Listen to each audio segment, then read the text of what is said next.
Alrighty. Let's get rid of that echo.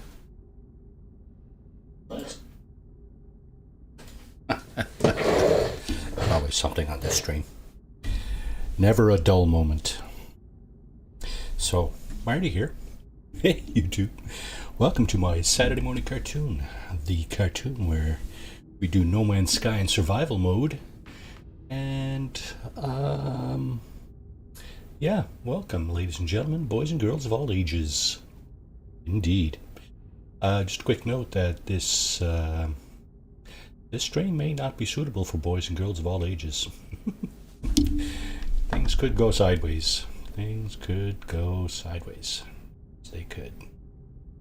So, having said that, having gotten that disclaimer out of the way,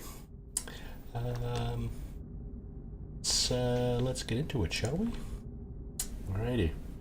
We've selected our base computer archives as our first mission this morning. By the way, hello YouTube. We are on our freighter. So the first thing we need to do, of course, is to gather in our fleet. And we'll just see what this guy brings in here. It's iconic egg. Almost 4,000 light years, if I recall correctly.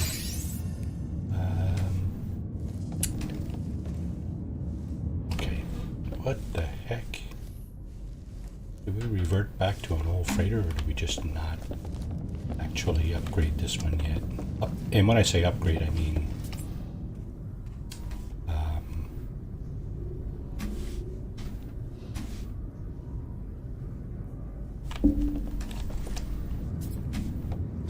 maybe we didn't. Alright, whatever. I was in the process of changing the layout of my freighters in all my playthroughs. And I wanted to put all my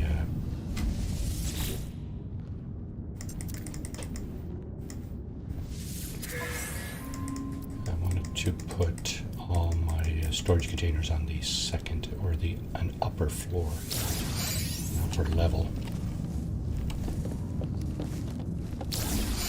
Okay, no combat mission.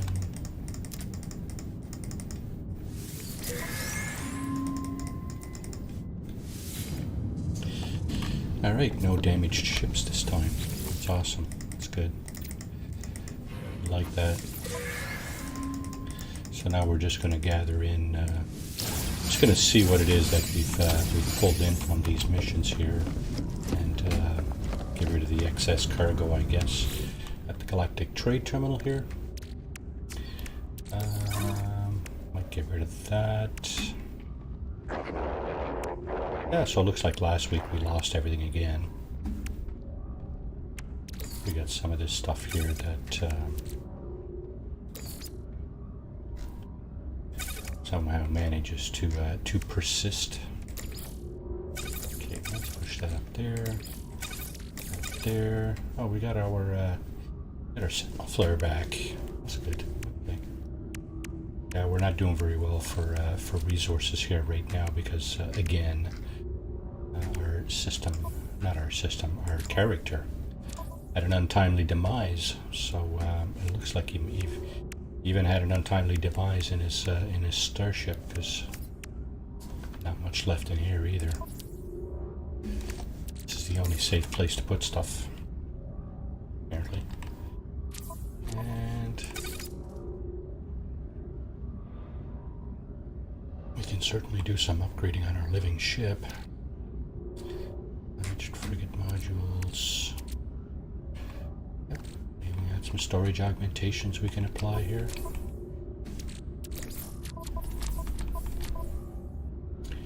Maybe no gold, eh? Goes here, doesn't it?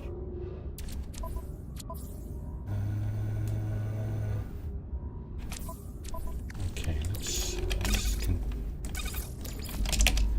conduct a little experiment, shall we? Let's go in here. Put this here. here. So yeah, it is gold. Okay. Gold.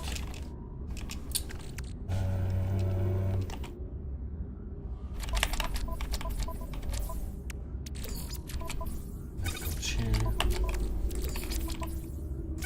Goes here. What this happened there? That was the whole stack, was it? Okay, so this needs to go here actually. Underneath the gold. Funny feeling this goes there too, but I think it might be. Yeah, we don't need to do that right now. This can be pushed over. Scan this. Superconductor. Don't think it goes here though. I think it goes here, yeah.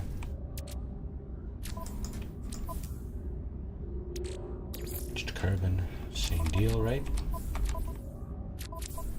Yeah.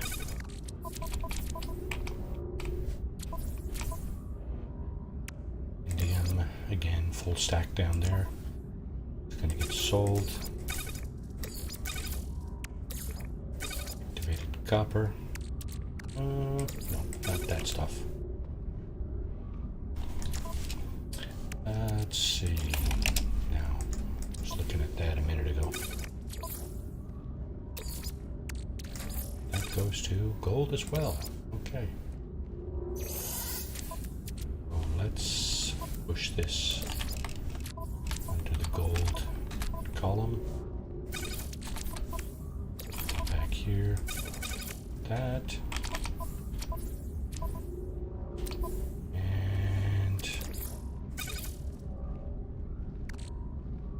Circuits, eh?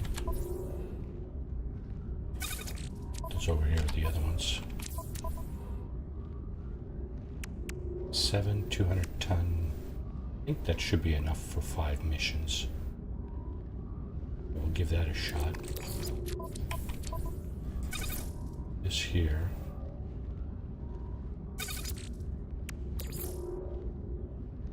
Relax convergence cubes, eh?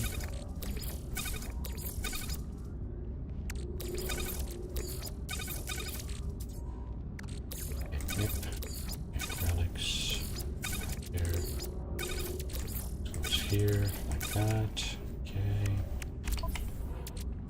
And what else? Anything else? This is for trading. This looks like it was brought back by one of our steamed frigate missions. Okay, that's that. That's that. We're out of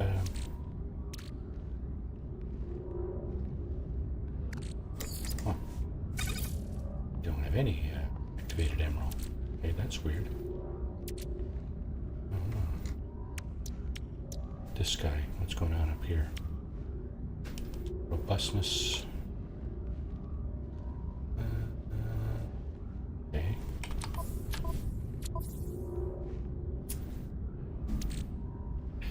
So craft stuff.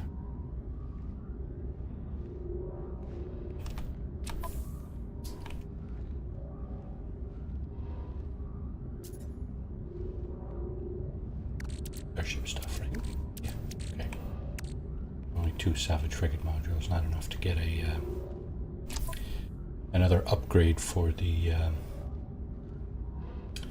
freighter. At least not a like an engine upgrade or anything like that.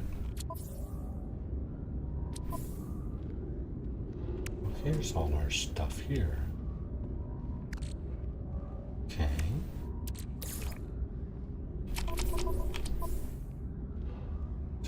What goes on here then?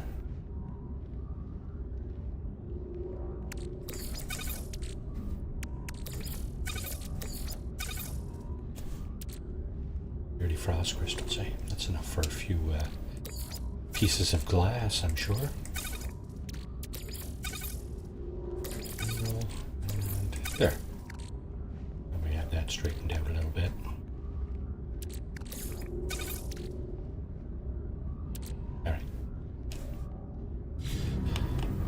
Let's sell a few items that we did pick out of our inventory here. Stuff gotta go. Indium has to go. Hydrate frog bird, blah blah blah, gotta go. Activated cadmium, copper, sorry. Yeah, oh, yeah, I didn't want to get rid of that, but anyway, it's gone now, so not getting it back. All right, let's head off. Do a little save here. Send our frigates back out.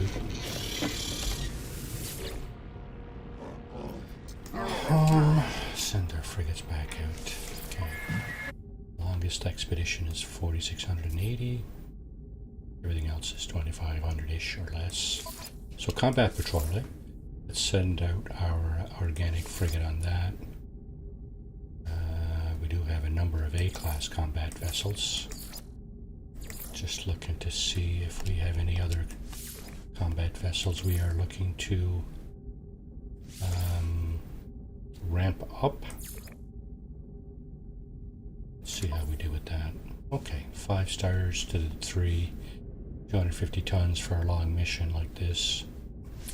Not unexpected. Let's get that one out. Balanced expedition. Let's send our recon vessel.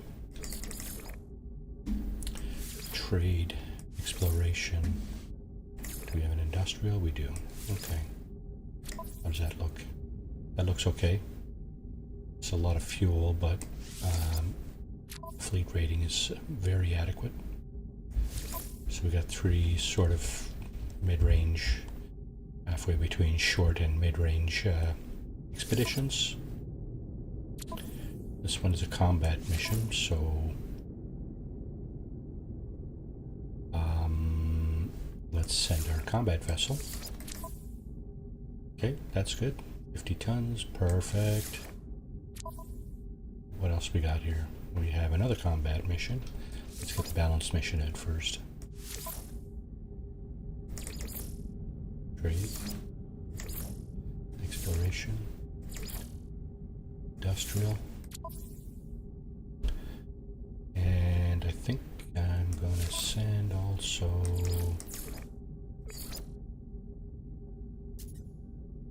I want to send either a support or a combat. Let's put a combat vessel out there. There you go.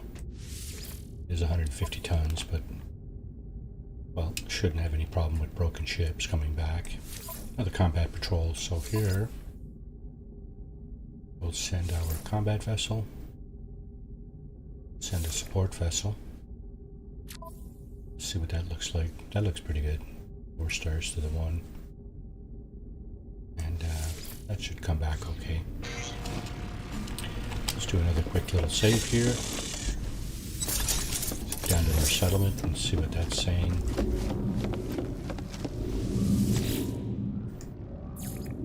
Oh. There's my my settlement. Your bases. Okay.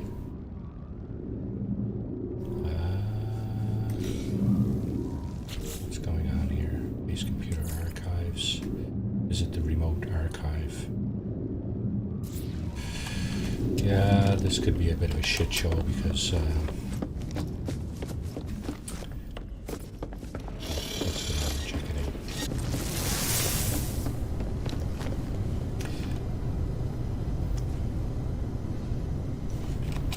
We got some nice ships in here. We got a nice fighter down there. We got the Utopia speeder, of course.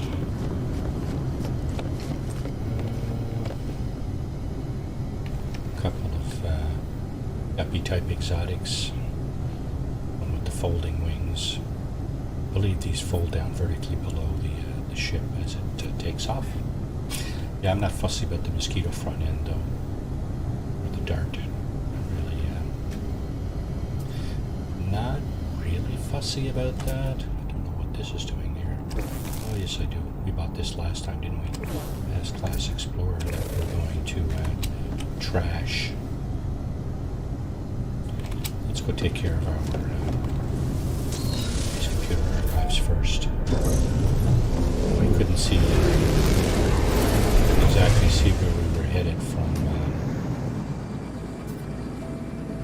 perspective of the teleportation unit. Just wondering. Okay, well, we're not in a pirate system, so how far do we need to go? Oh no.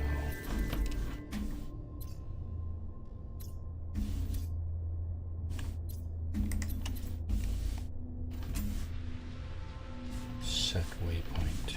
Okay, hang on.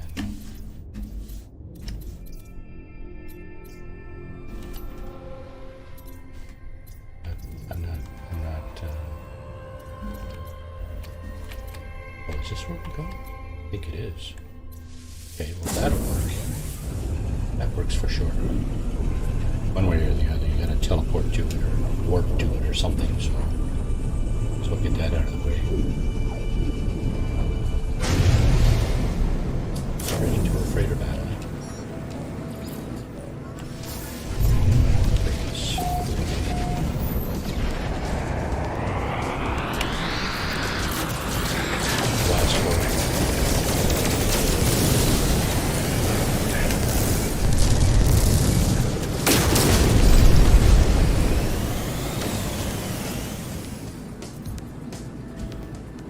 Archive location detected. Coordinates loaded.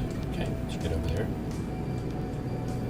And pulse. There we go.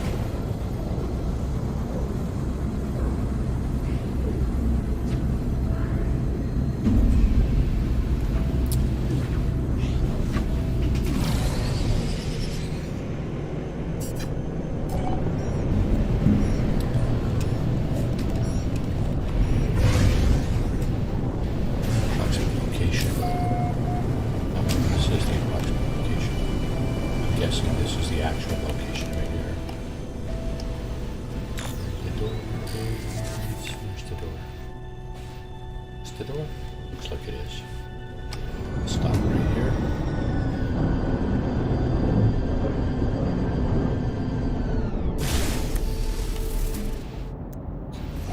Another planet we haven't been to.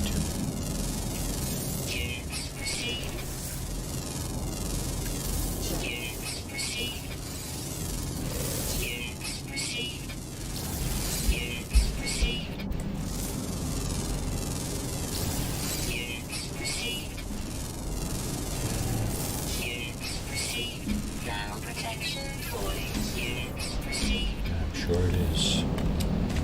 This frozen hellhole, right? Anything gonna grab at us from up top? No. Got a little bit of loot here. Damage machinery? Sure. Oh, just letting us grab the stuff out. Okay, good. Better to do that than to have to struggle with it, I guess. There's our terminal. Our information.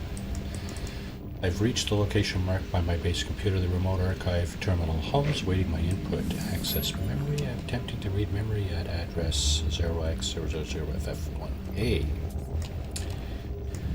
Something was very wrong. The Atlas interface had grown still. It's cold and almost gray. The computers did not respond.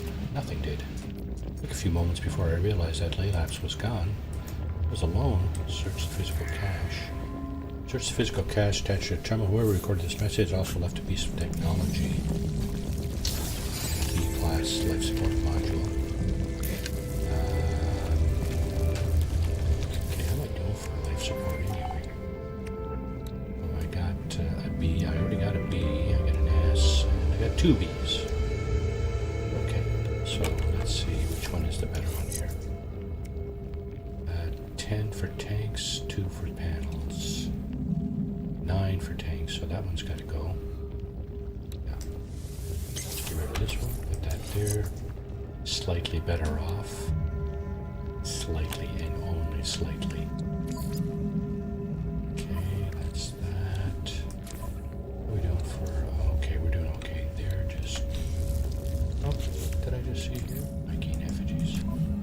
That should be down here somewhere, probably.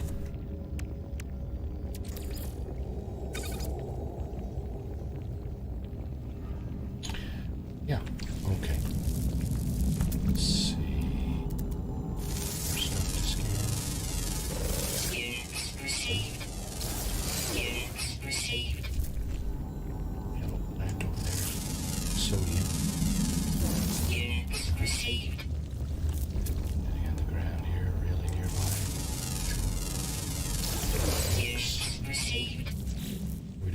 forms here. 2 out of 8, eh? Ground, ground, ground, ground. 3 of them are rear. Flying one during the day. And a rear flying.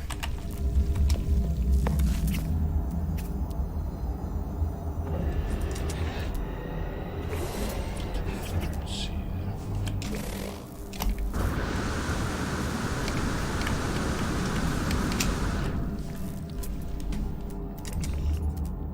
That's huge. 400 units away, and I can see it.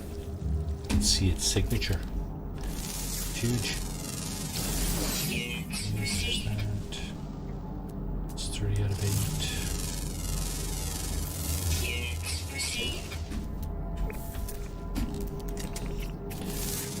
4 out of 8. We have the ground creature. Or the flying one. One that's always active, you know. Oh, that's the one that's like really far away. Copper deposit there.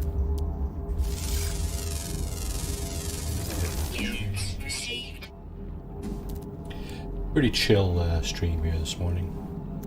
Just kind of doing our thing, you know. And that room's over there. Unknown building. Looks like ancient ruins.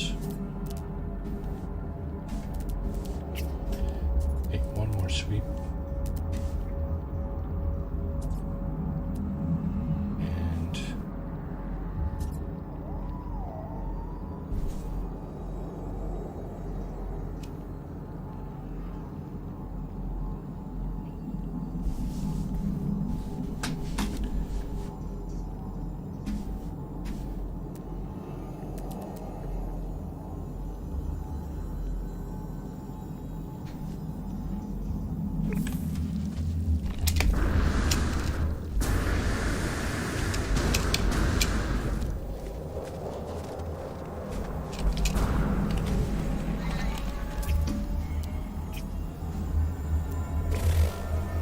Alright, let's gather a tiny bit of loot here before we head out. Get to our settlement, that is. Get the settlement business out of the way, and then we can get on with perhaps the weekend mission.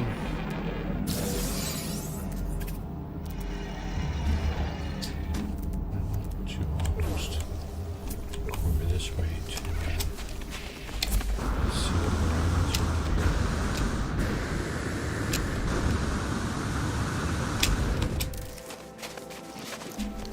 something over here, I know. Fire, but it's over here. Let's see.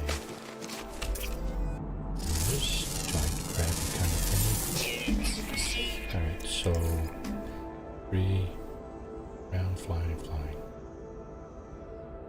Okay, so 2 of them were during the day. Mostly during the day. It's scanned. Oh, there's another one. So the last 2 are flying. One's during the day, and one is a rare or uncommon. What is it? Rare. It's always active, but he's rare. We're not desperate for nomads, so not feeling like I gotta stay here for an hour trying to find this these last 2 creatures. So that's not a thing. Get some condensed carbon over here. Sure. Look at that. Very useful, right? Sometimes some ground nitrogen. Again, also useful. What's nitrogen?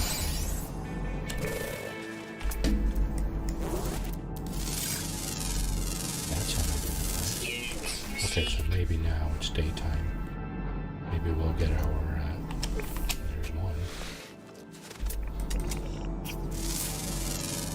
Just a one, or is that both? No, that's just a one. Which one was it? That was not the rare one. Okay. We get some of that. Not that.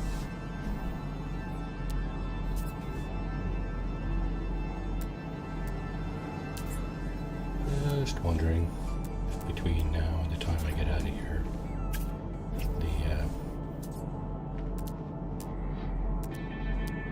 the last creature will spawn. It's just not enough, guys. Come on. Oh, and there he is.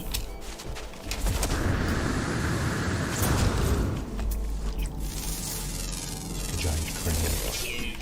Pooping crane.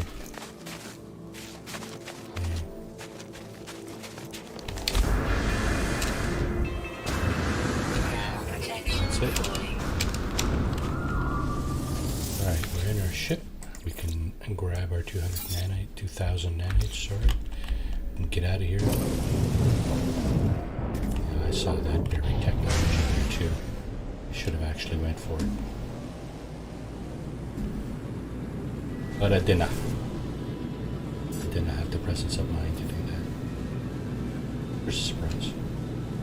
Oh, really? We got over here. Looks like a pleasant place.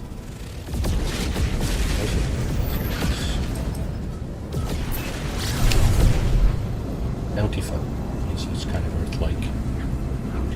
No sign of storms or sentinels. That'll be the telltale whether or not I choose to make a home here.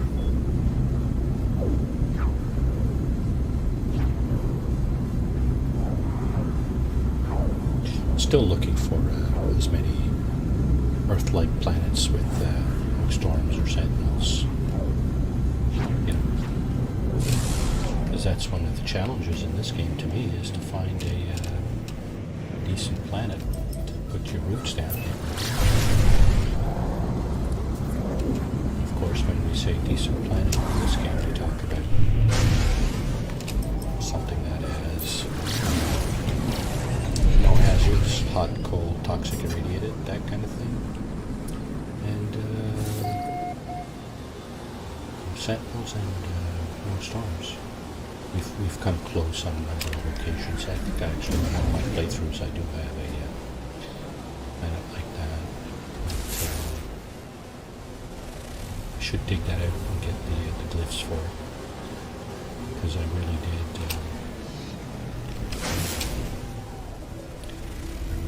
enjoy that planet. This one here just looks it's kind of weird. All these strange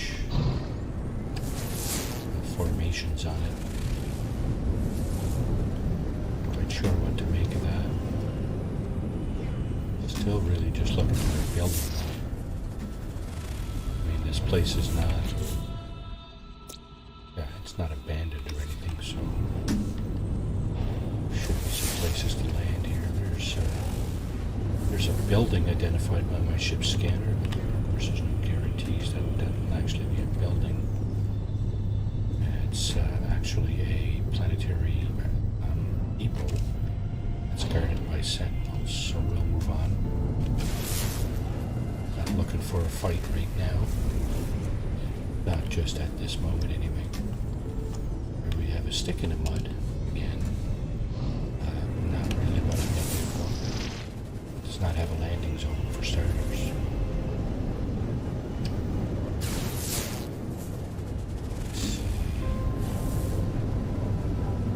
It's like a rusty planet, actually. Doesn't look like there's a whole lot of foliage here either. For a strange reason.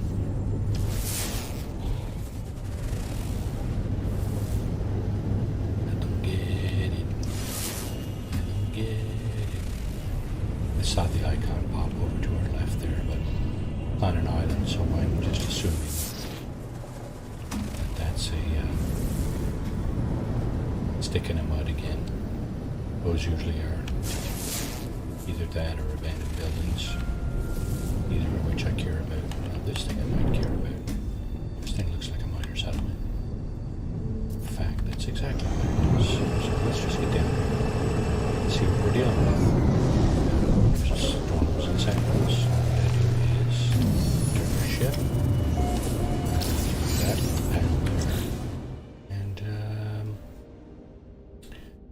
okay, so the weather is temperate. That tells me probably no storms on this planet. Sentinels are observant. Now that's, I think that's a mid-range kind of category, which means, yeah, they're there. They're there, but they're not gonna beat on me as soon as I put my feet on the ground. Well,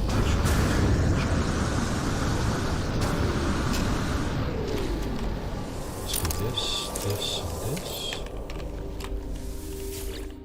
Maybe we'll mine something, just to see. If the Sentinels aren't terrible, this might be a decent destination. Is that beams up there, or is that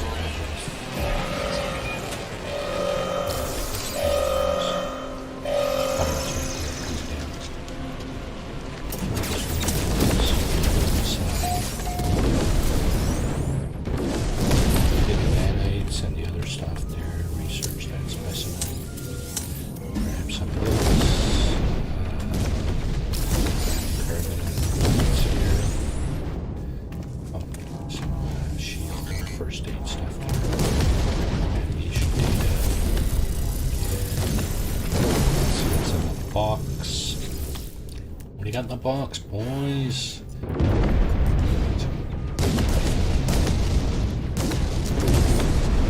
Fight your way out of the paper bag.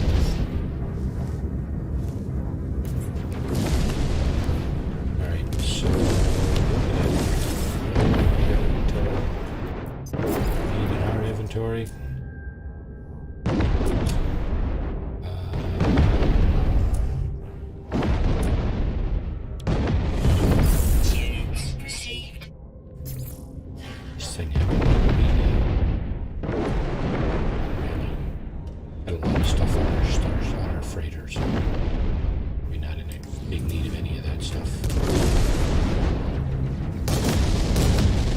Of course, we already have this fine individual. It's faster thingy. Yeah, I'm not. I think I have a faster thingy. Let's double check that. Look at this broken stuff. How did that happen? However it happened, fixed now. No, I have the pulse spitter and I have the scatter blaster. That pretty much satisfies my weapon needs for now. So what we'll do is we'll just look at the components this fine person has.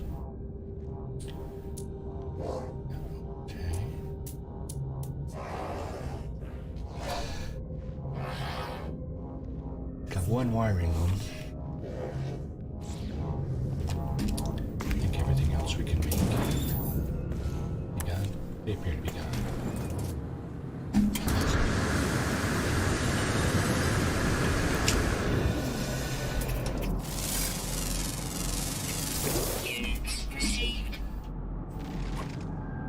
Okay, there were a few creatures around.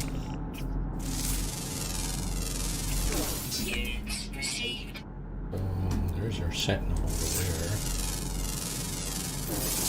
Our T-Rex looking kind of guy. This is a weird thing I was talking about. Something of a formation from a glitch planet. Okay, what else do we have? What else do we have? Ground, 2 underwater, 2 underground.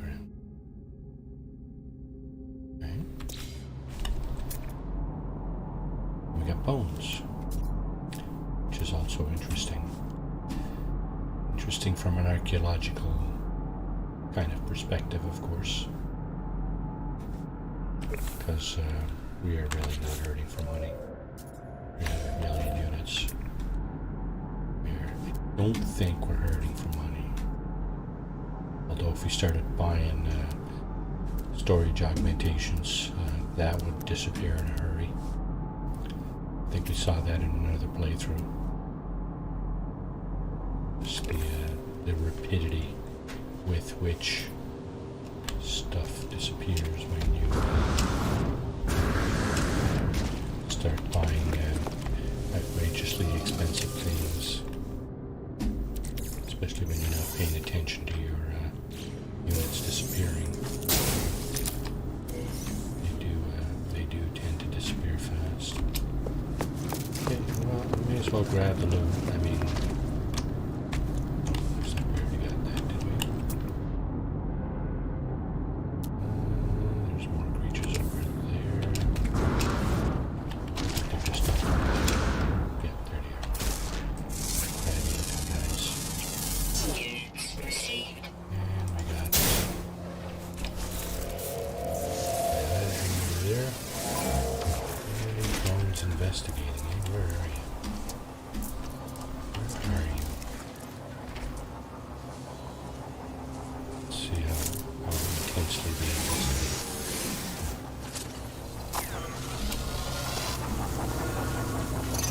Yeah, I think I'm going to pass on this.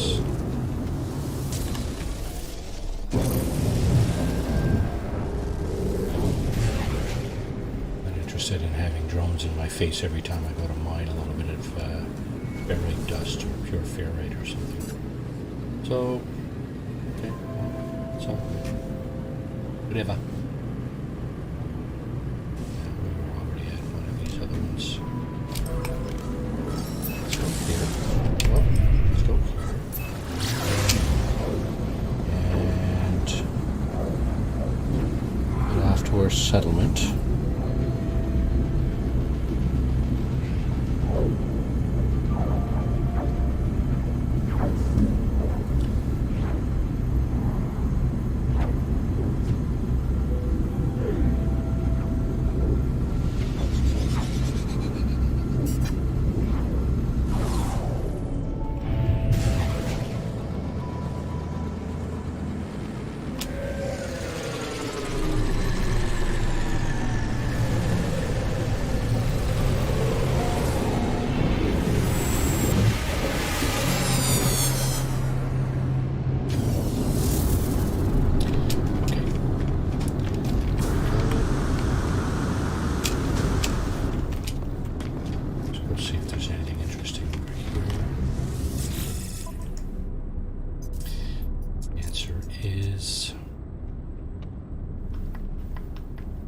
That's all interesting.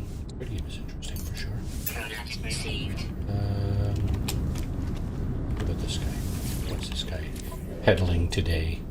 Nanites and units. Yeah, neither of which I really care for at this point. Let's go down to our settlement. Get that out of the way. Go. Yeah, so since upgrade 4.1 and the Utopia, or the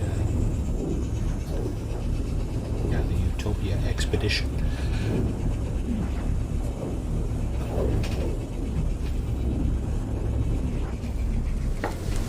that's not what the update was called though. The expedition was called Utopia.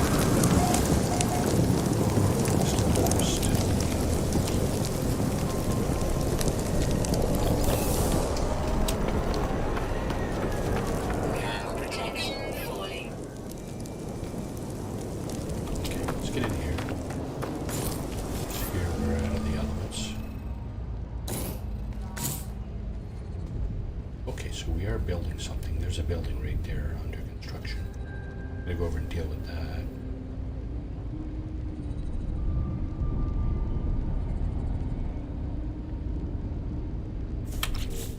I think I gotta change my yeah. Okay, let's get the settlers.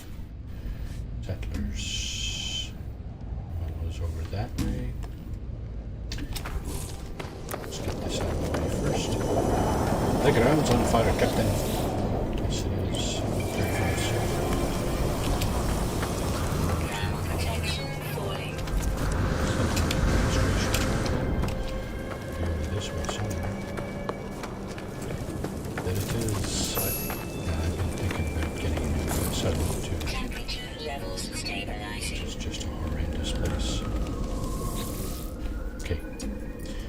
Resolve citizen dispute. So this is one of many actions you could take.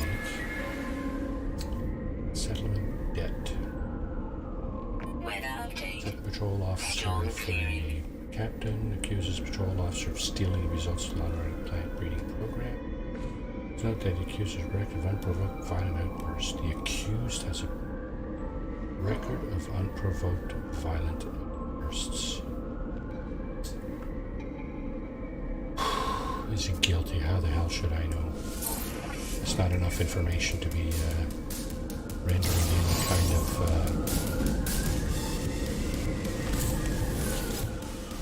decision like that. But anyway, so we'll get this stuff and we'll probably try to immediately get rid of it because, from what I understand, yeah, it does take up a little bit of room in our inventory.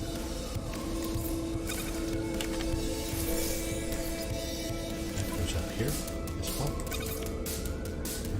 Let's see, that also goes up here.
There it is, it's back.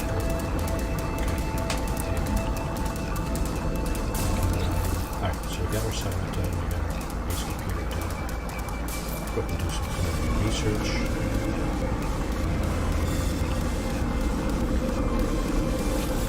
Let's do that. Start off.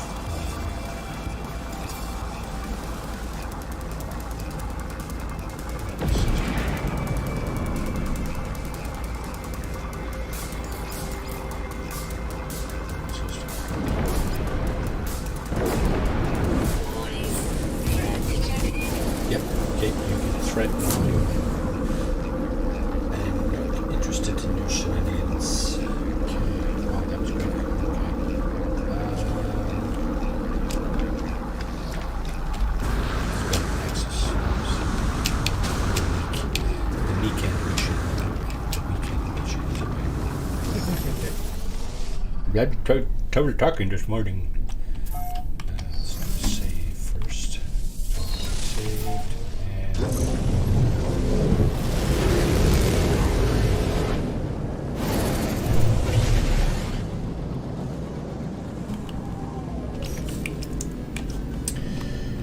suck the enamel. I like so.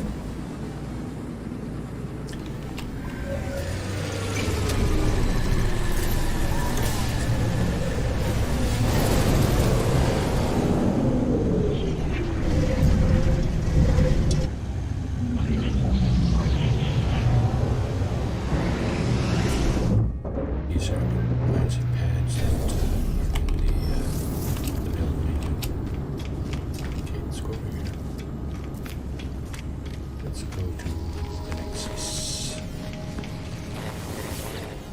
What do we got? Eliminate hazardous flora. Nip buds. Okay, we'll do that. Weekend event. There we go. 1800 quicksilver. Off we go. Start mission. And then where's the music?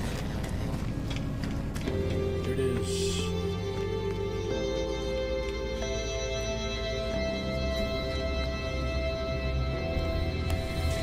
Go, off we go. Hazardous flora is usually not a very difficult mission. Not usually. Normally, well, you likely get transported off to a different star system where there's a planet with dangerous flora. There's dangerous flora on pretty much every planet. Just about every planet.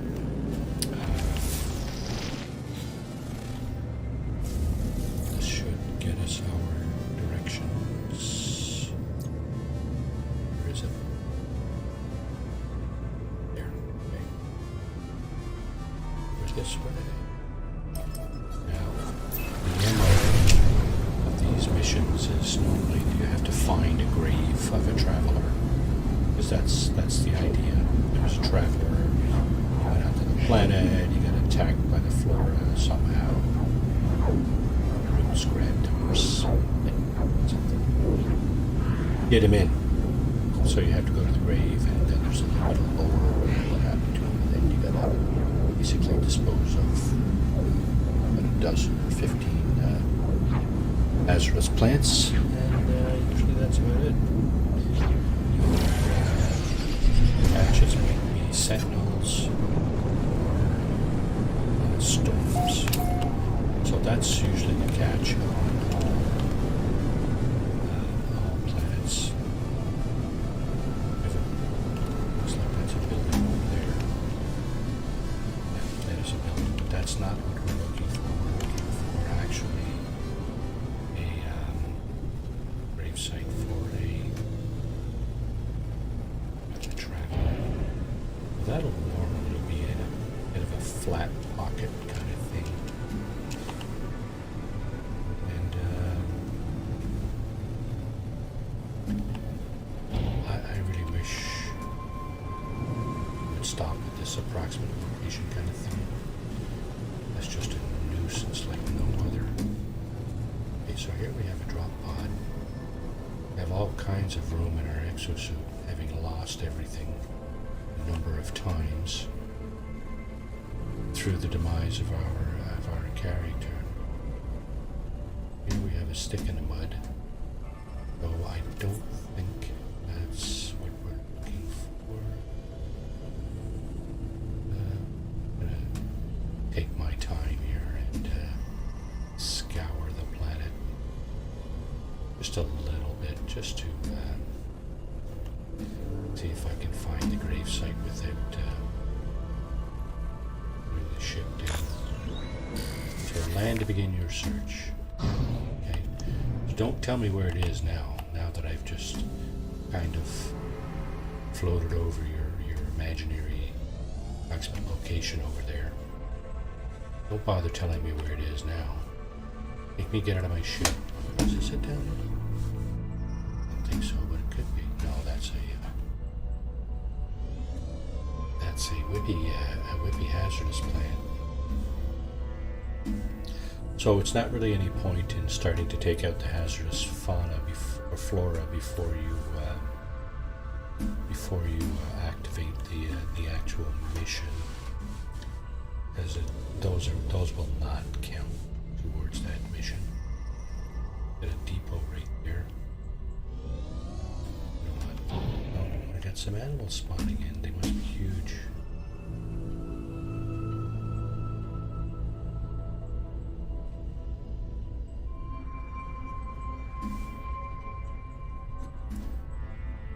Down here. I think we've been down here. I think I will land. Get this out of the way. Not having much luck finding it otherwise.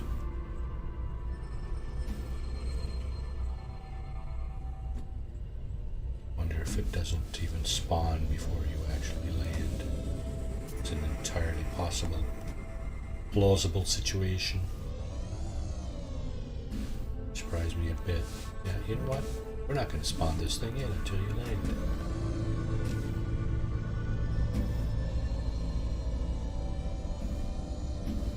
Alright, well, tell you what. This thing down then. Places any? Here.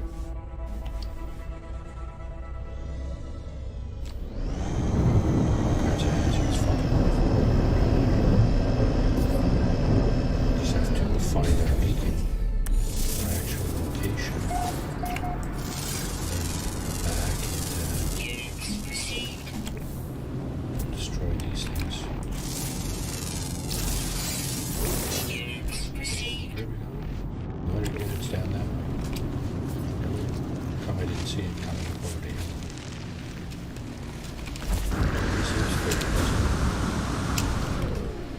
It's right down there somewhere.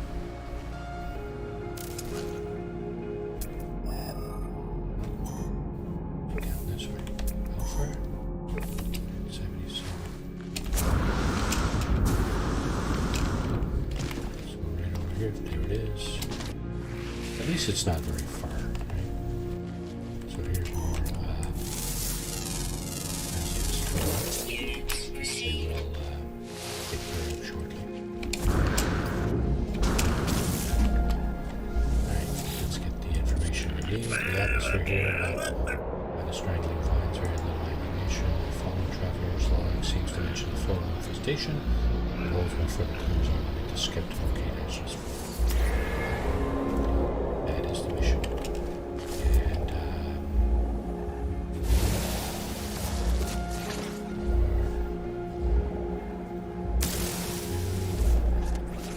14. Couple right there.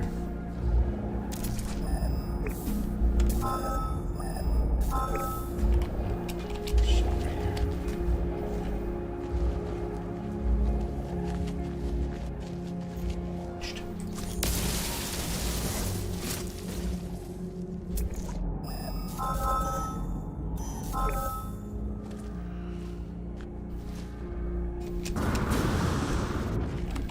So it's right here. Oh, there's another one.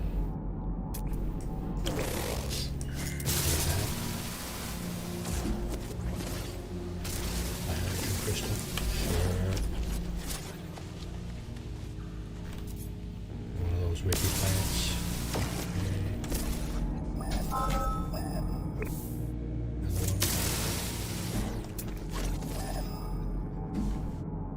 I'm not going that way. Sorry, boys. Got 8 left. Probably enough on the way back to the ship to satisfy the quota. Couple right there. You can see the trap plants, probably, because they're so low to the ground. So that's it. So 6 left. 6 left. Now you notice I didn't take out the ones closer to the ship. Oh, here's one.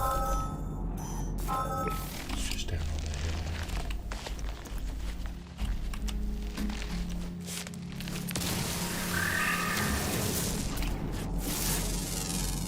Scans on there. Units received.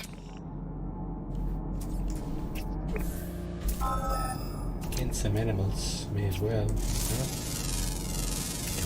Units received.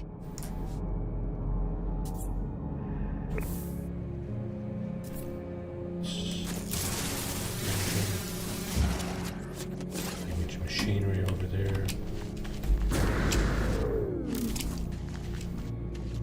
Here we have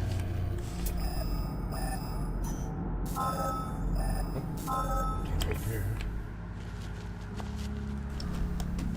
That's right there. Try to get around the other way. Oh, that is the snappy plant. Scan that. Units We received. can dispose of it. Maybe 10. So 4 more. We're in good shape here. We got like 3 right here somewhere.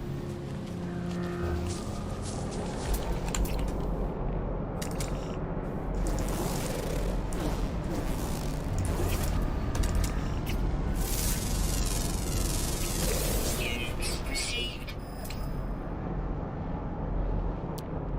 There's an exotic right there. Look at that. It's an exotic ship. It is. Quite exotic.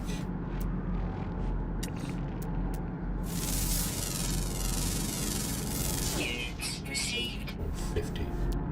It's a huge thing. Alright, we got one here. Maybe 11. Another one over here.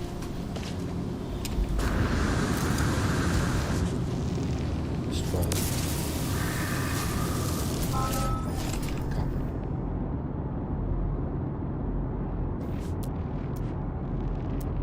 There's another one right there. And weaken, which I can probably see one with my naked eye. That I can take out. Units received.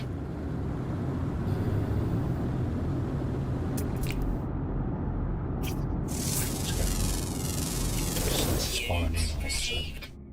How are we doing here for animals? 5 out of 11, eh? Ground, flying, underwater, underwater. Okay, so there are 4 underwater. Oh, found it in north, eh? Stopped me in my tracks right there. Okay. Because we are in the south. Yep. We have one hazardous left Units to received. cover. What's this here? It's an oxygen plant. Not tied to hazardous flora. Good. And surely. Oh, there it is. 14. That's it for the mission. Not too complicated, right?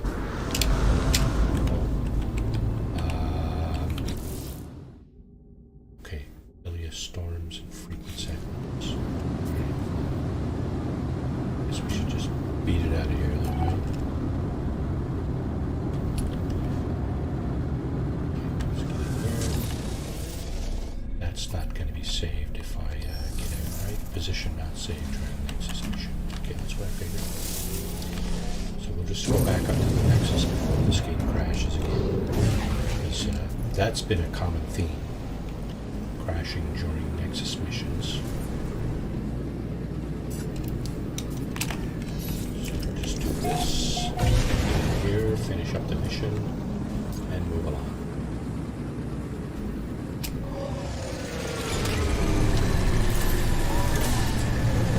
Moving right along. I want to do the derelict trade. I also want to.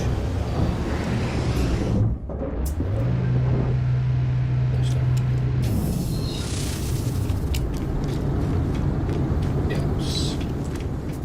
Well, I guess while we're doing derelict freighter runs and stuff like that, maybe we can possibly look for nice planets to settle. Okay, so we gotta look at that. We need to get rid of short term because it's gonna come back to bite us in the butt. Unless, of course, we slap it over here. In which case we won't get scanned with it. It will no longer be in our immediate possession. So dihydrogen, okay. Okay, so there. Let's see. Blast down the rest of these things.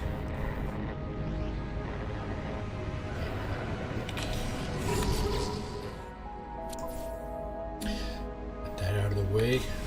Anything else going on that could be end day? Like a sentinel pillar, right? Okay. Been there, done that. Paid the price. Lost all my stuff. That's what you get for being a crappy player, right? Okay. Let's see.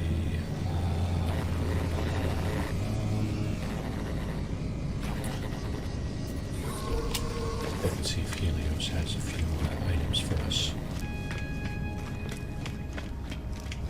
A few nanites. Perhaps. Nope. Hello, Helios. How are you, bud? Young one, you still roam the boundaries of this universe. How I envy you. My time out in reality is long past, but I do so miss it. Perhaps you might help an old soul and share things you've seen.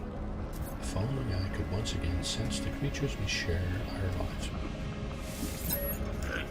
Thank you, little one. You have no idea what this means to me. Please take these nanites. They are nothing but all I have now.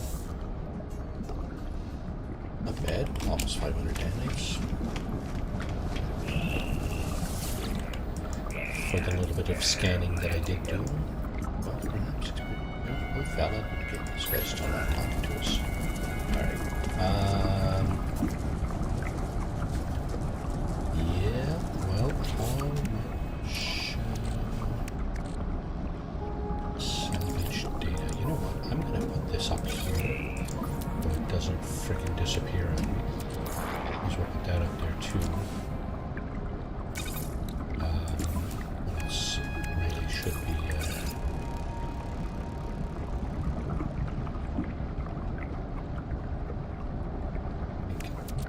most things here are replaceable.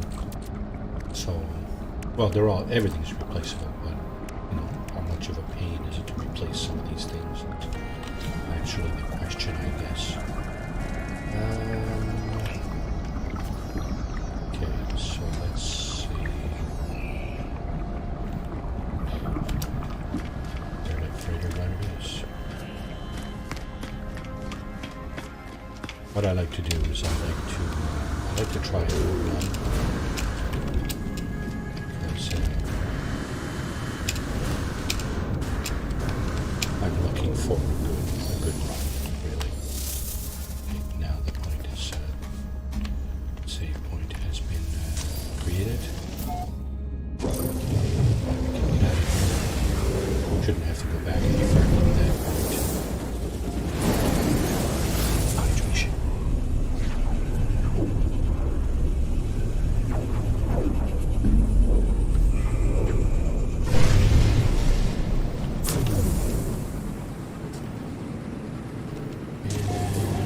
Discovered by Hello Games. This is the system. There's a lot of beauty in these freighters, but this is a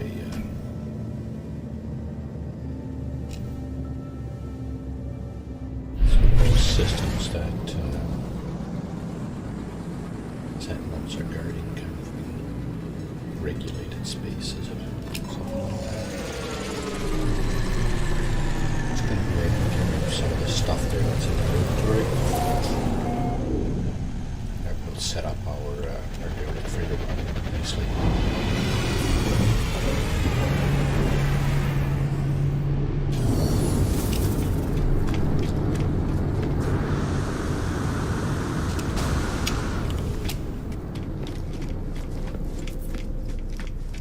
Did I have maps?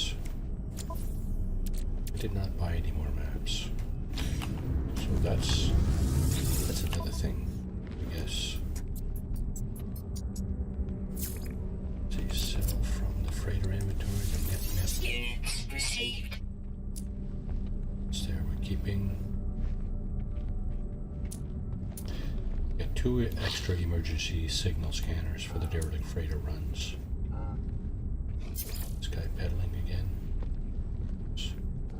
Ammonia. Do we have an excess of ammonia? Pneumonia. No, we do not. We don't have any action. Alright, so we got rid of our contraband. It was actually in our freighter, so I don't think there was any danger of causing us any harm. Get rid of the other stuff. Marty. Get rid of the contraband. We did get rid of the other stuff that's really kind of in the way. Units received.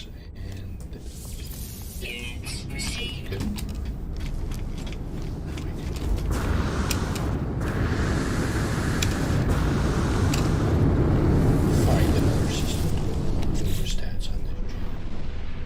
Looks like we're doing pretty darn good, actually. So we're going to put in that now. We gotta walk the hell out of here. This way. No matter which way you go, just get away from the door of the... just get away from the portal of the space station there, so you don't get sucked back in, right? Okay, so here we're going to go free explore. Set that over there. We're going to go back 1,000 light years like this. And we're going to go up. Ways up. That's left and right. Same it out. Up is... Hi.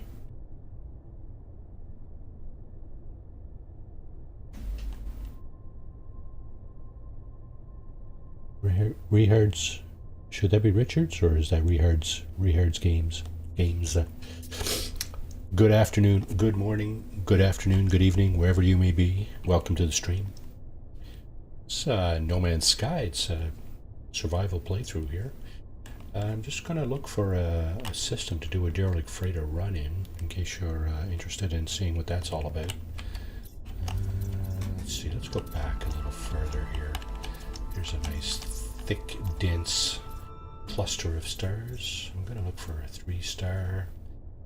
What I mean by 3 stars is between the first icon on the bottom row there and the economy icon, you got a number of stars, which is kind of the level of the economy.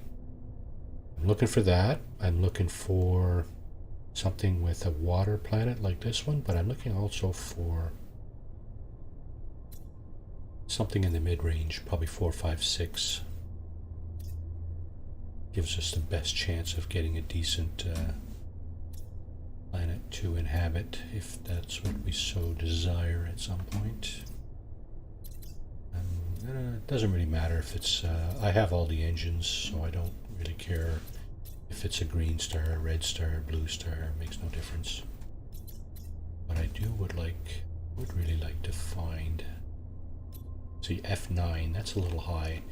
The higher you go, the colder the star system is, so you're probably going to get like 2 or 3 ice cold planets in that system. Sure can I join you? Only have like a day of playtime, but I know a bit. So you're a new player of No Man's Sky. Okay, well, that's good. Are you enjoying your experience so far? Because that's what it's all about, right? You're playing computer games, you're not doing it to stress yourself out, hopefully. You're doing it to enjoy yourself. So here's a system, typical system that I would like to go to. I'm going to go in and investigate by just left-clicking once. Yes, I am. It's very good. Yeah, this is actually probably one of the better games I've ever played. It has its ups and downs. When they put out updates, like back in October and a couple of weeks ago, you know, it's had its ups and downs, right? There was some crashing going on and stuff, but they seem to fix the game pretty quickly, so, you know, no worries, right? So here, okay, so this is a 3-star system. It's a Korvax system, judging from the first icon on the bottom there. The level of conflict is a little high. It's 1, 2, or 3. This is a level 3 conflict. F3P. 3 is somewhere in the middle of temperature, star temperature. I believe that's what that designates. It does have a water planet. Now, there's no guarantees that it's going to be an Earth-like. It could be toxic or irradiated and still have water on it. We'll check it out. It's got 5 rings around the star, which means 5 planets. You can see the little balls rotating around on the rings there. We're going to go in and check it out. I think I might do a derelict freighter run here, regardless of whether there's a good planet or not. We will certainly entertain the thought of doing that. So here we go. Should be a first contact. Yes, it is. Okay. So we're still in the Euclid galaxy. As you may know, there are a large number of galaxies in this game. Many each galaxy has like billions of stars, right? And each star has like at least, it's got like 2 to 6 planets. So,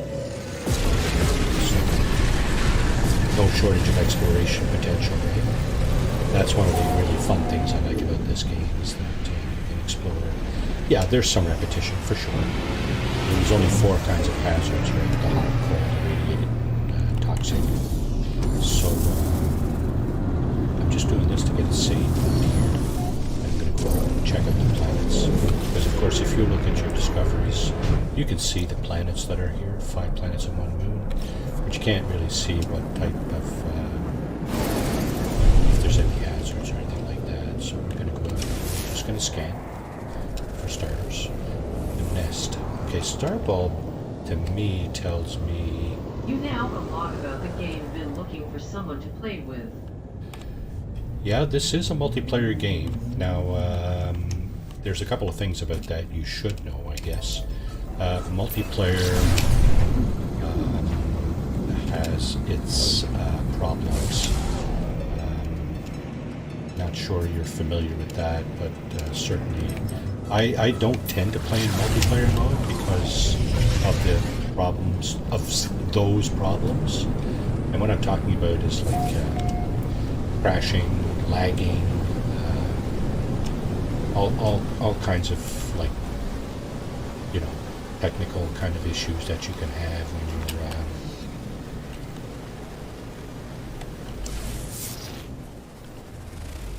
when you're actually in game, like what I am here, right? You can experience all kinds of negative, shall we call them, negative issues. Okay, this looks like it's worm infested. I think that's what it is. There's a lot of giant worms on this planet. I'm just going to put the ship down. If I can find a building to land this ship at. There's a building there.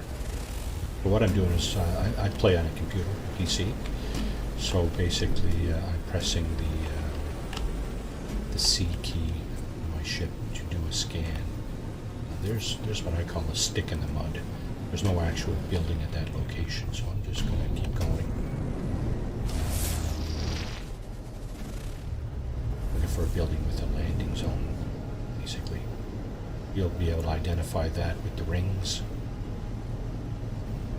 So let's see.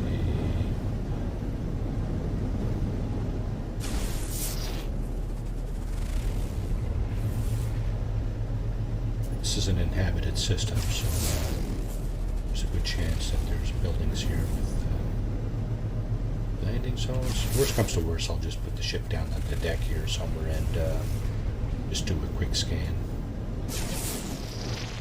And look at the Discoveries tab again to see.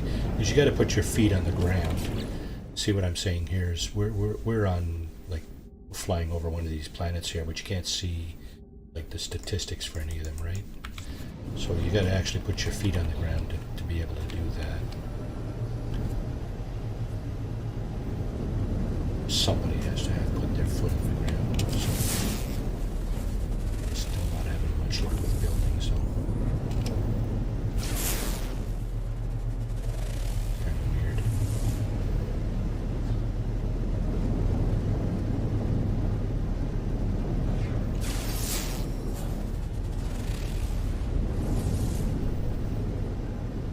So I've been at this game for about a year and a half.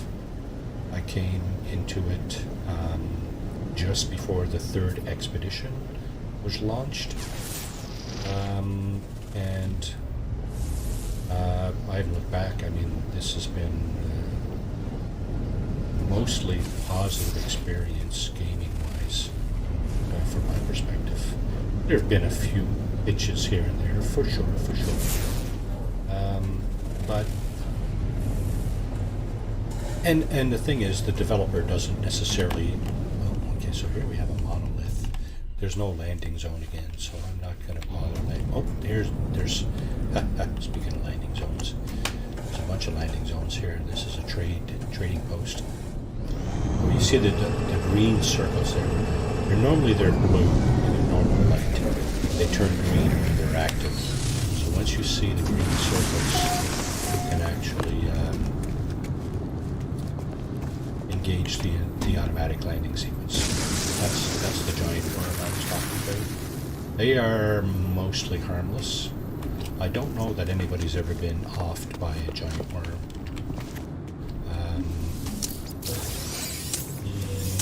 Their offspring are much more dangerous. And you can find their, let's see if we can find kind of a nest. Well, first, scan a few things. Units received. Oh, there's bugs here too. Giant bugs.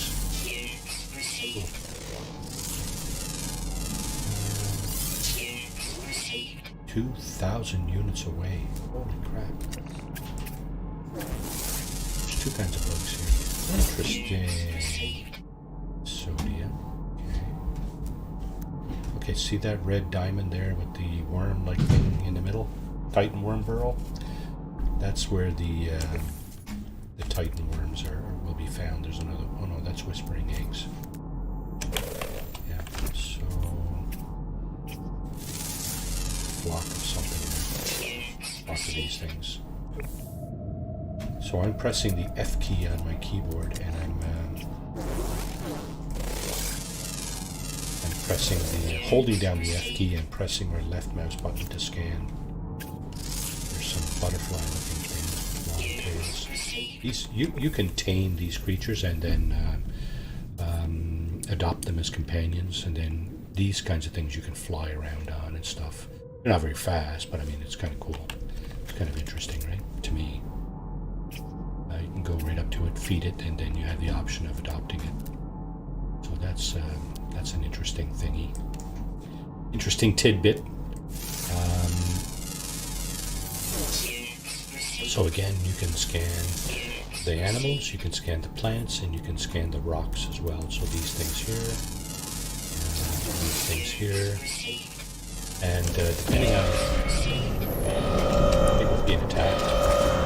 So I'm gonna get in shelter here because I don't want my character to die yet. Yeah, so you can scan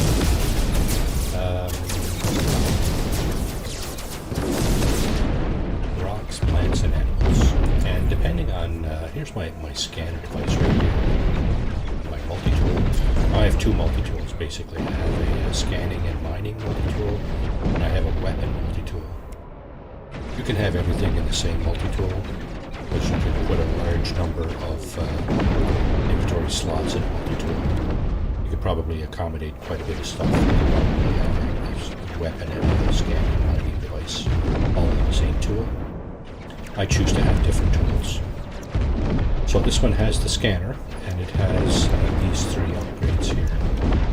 So the upgrades will increase the amount of money. So this stuff here up on the top left, the units, that's money. That's the basic currency. These three things will increase the amount of income that you get from scanning the plants and animals, depending on what the actual upgrade says. Now this one has flora, which is plants, minerals, rocks, right? So it gives me a boost on the income from minerals and plants. This one here is flora and fauna. Now that one's not very good, but anyway. And this one here is just fauna. I should have upgraded these, but because you can do a lot better with that.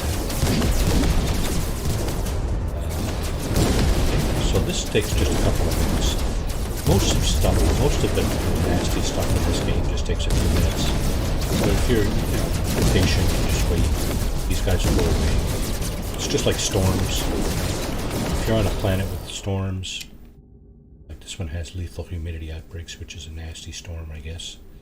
And the sentinels are unwavering, which is also nasty.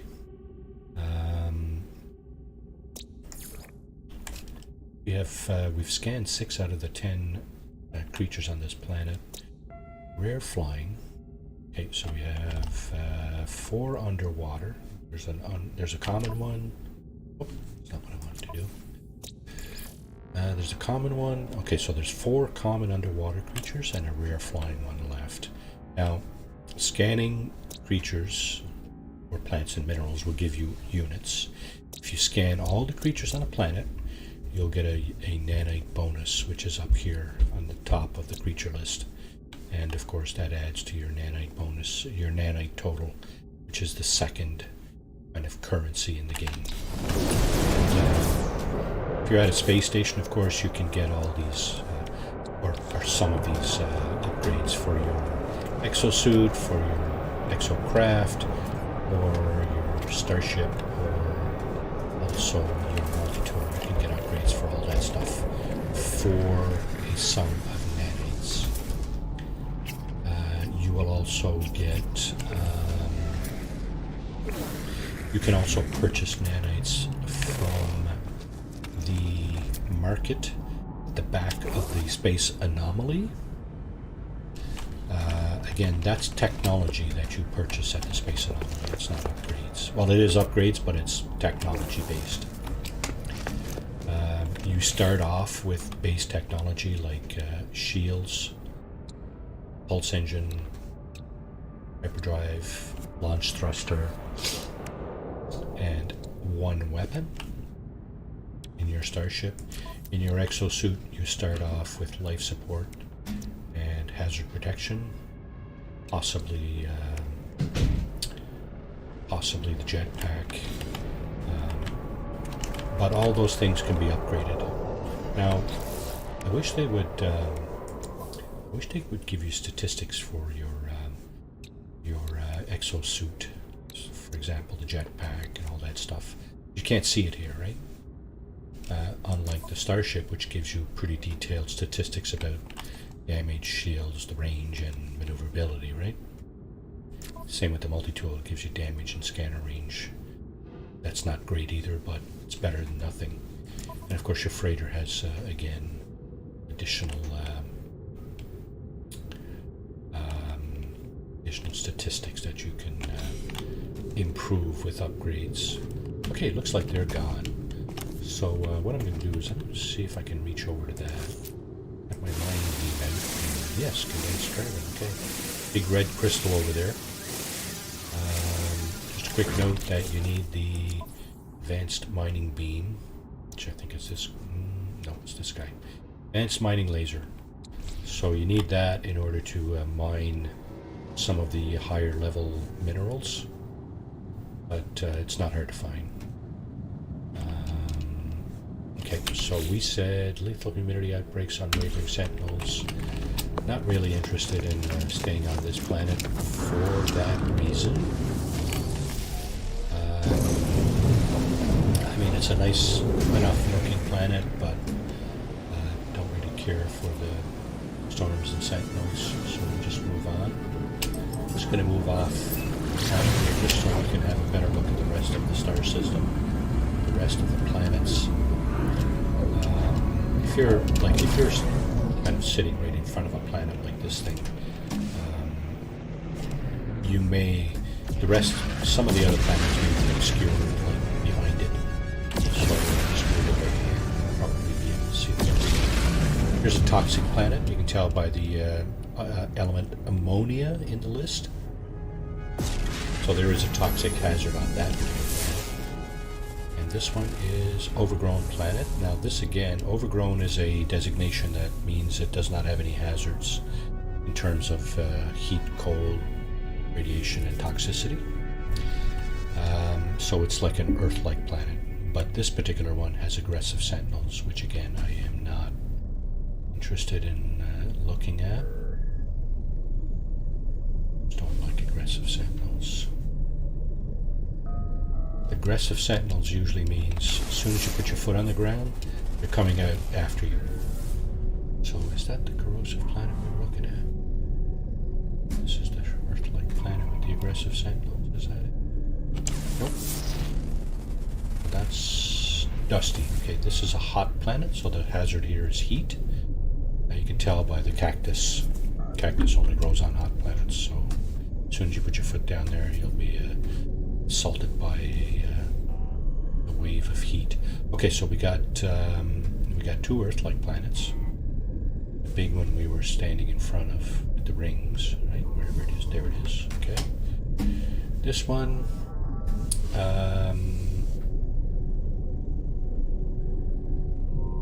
2 Earth-like planets, toxic, hot one. There's the other Earth-like. Nope, that's the hot one. Okay, that's the Earth-like, hot.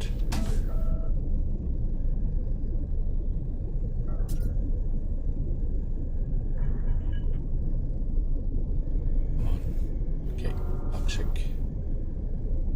And there's a moon here somewhere. I saw the moon next to one of the planets. So there's 2 toxic planets, 2 Earth-like planets, hot one, and there's a moon. So there's the moon right there. The moon is also worth looking at because, well, for a couple of reasons.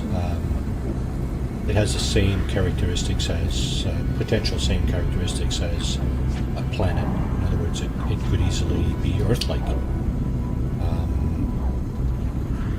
But it's smaller.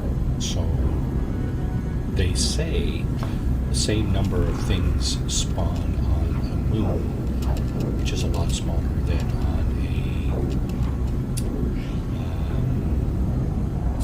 much larger planet. So I was just in pulse mode, right? Press space bar to go into pulse mode and you're in space in your ship. When you come out of pulse mode, quite often you'll see this happen. It sounds like explosions. This is a fleet.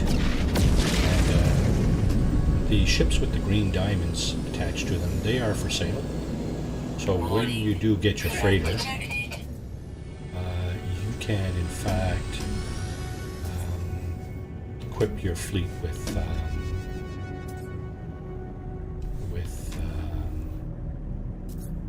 frigates or ships. So those green diamonds that you see there, those are frigates that are for sale, and you can buy them for your own fleet. I think that's the only way to get them right now. Where did that moon go? There's 2 planets. There's the big ringed planet. That's not the moon. And this the moon. Okay. This the moon. Unknown moon. Scan that. What do we got? Life incompatible. So quite likely there is no air on this planet. There are no plants and no animals. That is a possibility. So this is again the Earth-like planet with the aggressive sentinels. We're just gonna go ahead and do our derelict freighter run here. So buckle up. Here we go. What you do is these beacons here, these scanners here, they can be purchased at the space station from the scrap dealer. The first one will cost you 5 million units. And there's your derelict freighter right there. So the first one will cost you 5 million units. The first one you take in, you buy in a day. That's pretty steep, but it's this is like a mid-game mechanic anyway. It's not something you do like right out of the gate, right? If you've been playing only for a day or so, notice how those blue rings turn green. When they turn green, you can automate the landing sequence. So I just did. I press E on my keyboard and I land automatically on the freighter. Now, before I go any further, I want to preserve this scanner. So what I normally do is I put the scanner item in my personal refiner. If you don't, kind of hide your scanner, the system, the game will take it from you as you enter the freighter, and it will be gone. It will be consumed. So basically,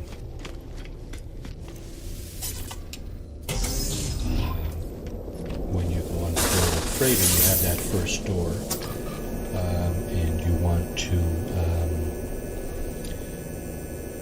come in here and turn on this heater. The thing about the derelict freighters is there's no atmosphere inside, so it's freezing. Your cold hazard protection will erode extremely quickly. So mine is here next to my hazard protection.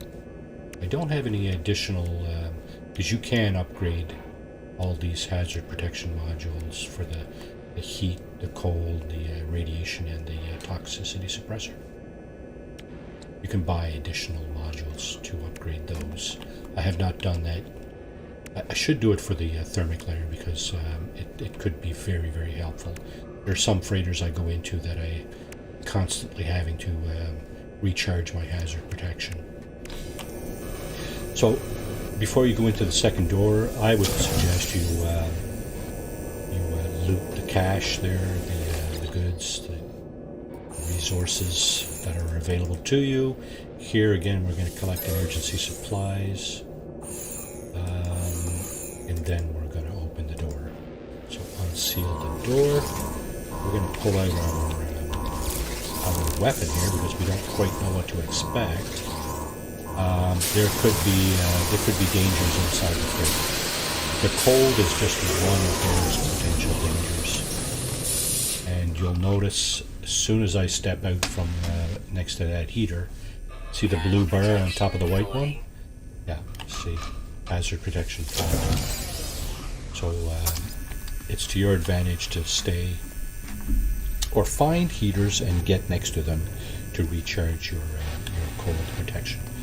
Now, if you scan, see I'm pressing my F key here and I'm just looking around. I know there's a heater over there. There's a doorway over there, so you can identify certain things, right, in the freighter with your scanner. Right? But I think you need to have this thing installed, the analysis visor. Pretty sure you need to have that installed in order to be able to do this. Okay, I'm going to switch this stuff around a little bit because I'm noticing that my analysis visor is in a supercharged slot. Actually, hang on now. What's this here? This is another supercharged slot. Yeah, so you see these supercharged slots, they enhance they buff your stats, right? Now there's not really much to buff in the mining beam, so I'm going to move that out of the way. I would like to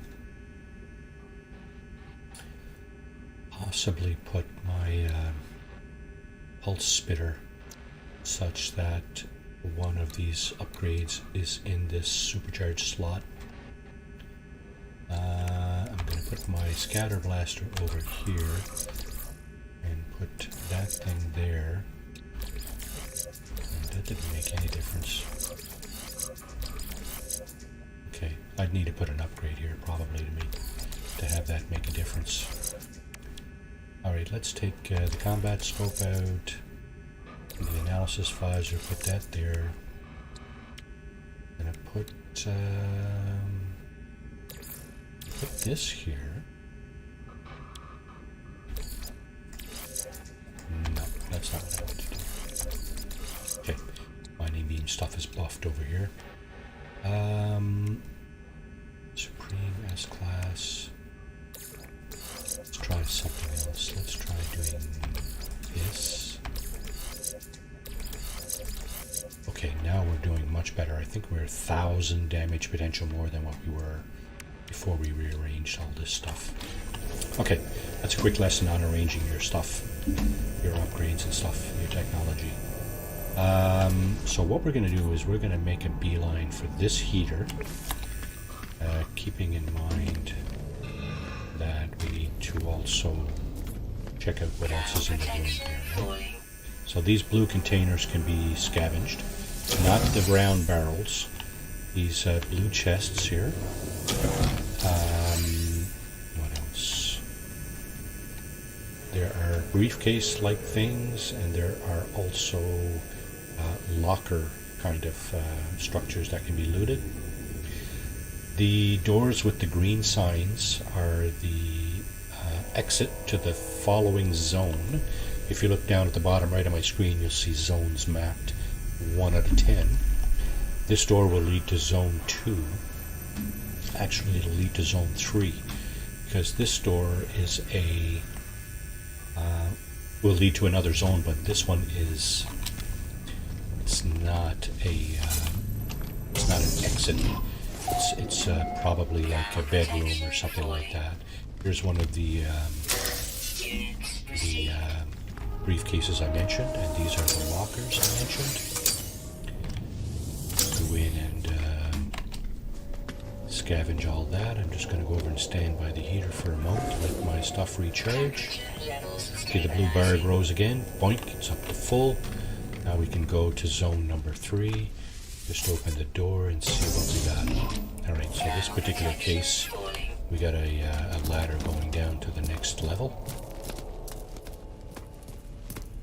And up here, just get away from the ladder so you're not climbing back up again. From here, okay, do we have a heater in here? We do not. Okay, so these pads here, these data pads, you need to find credentials to get into a mainframe, and so one of these will have your credentials, and obviously that one did not. Okay, so I'm not liking this run already because of these nests that are all over the place. There's my credentials. Okay, so we'll get the loot out of this. Now, these nests, there are 4... Okay, I gotta make a beeline to this here.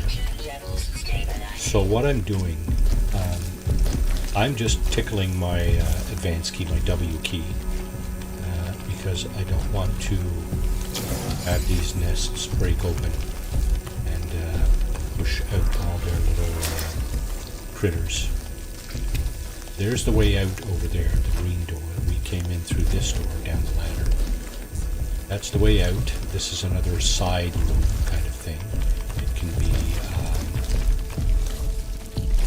and you see my blue bar begins to erode. So it can be a bedroom, it can be some kind of storage, it can be an experiment going on inside. There's no real way of telling them until you go in and check it out. So here, again, we're just looting. We're going to go in here. So I'm going to take my mining beam out and get rid of all the stuff on the door there. And that will give us living slime. Until you get a living ship, that living slime is hardly useful. Now these round barrels, if you shoot at those with your weapon, they'll blow up. So don't stand next to it and shoot at it with your weapon, because you'll probably end your existence. That would be a rough way to end a permadeath playthrough for sure. Now, because of these horrific nests here, I'm not going to bother looting every bin in the room, because if you move past these too quickly, they will explode and a bunch of little critters will jump out at you, and they'll spit acid or something at you, and it'll just be generally a shit show. Yeah, they get excited like that when you get close, but they calm down. There, just calm down again, right? So I'm just going to move on.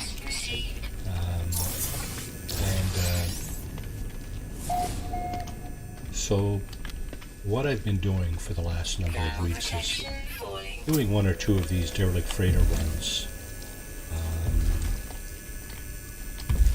and seeing if I can find one that doesn't have like a whole lot of opposition like this, right? This is what I would qualify as opposition. So this is one of the types of oppositions you can get. You can get 2 or 3 different types in a particular freighter run. Ground protection falling.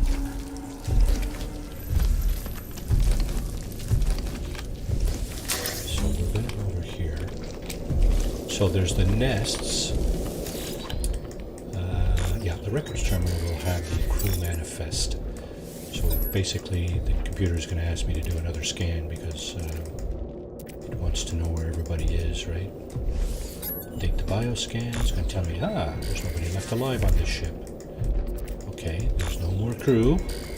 Here's where they last were, except for the captain. The captain's location was redacted. Doesn't make any difference. So we do have our crew manifest.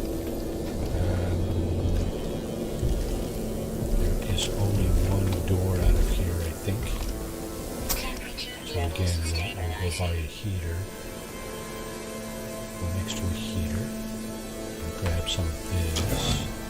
There's another log snippet there, these data pads. Once you have your credentials, you don't need to be farting around with those things anymore. So again, take the mining beam out to open the door. Good thing I didn't shoot that thing, because that would have awakened them for sure. Okay, so again, I'm not going to bother looting everything in this thing, because I'm not really interested in awakening the infestation there. So there's two of the special things that we have. The crew manifest. The security credentials will allow us to get into the mainframe, which will in turn allow us to, it'll give us the captain's log, which is another item like this thing here, which you can turn in space station for either some of this stuff, painted metal. If you turn in these things to the scrap dealer, he'll give you tainted metal. These will refine. See, it's used for refining. You can refine those in your in any refiner, and it'll turn into units or to nanites. Sorry, these things here. I think it's on a 2 nanites for every piece of metal. Whatever. You can also turn them into the guild representative at the space station. He will give you standing. He will give you standing amongst the local life form, which is basically this standing. So the more you have standing, the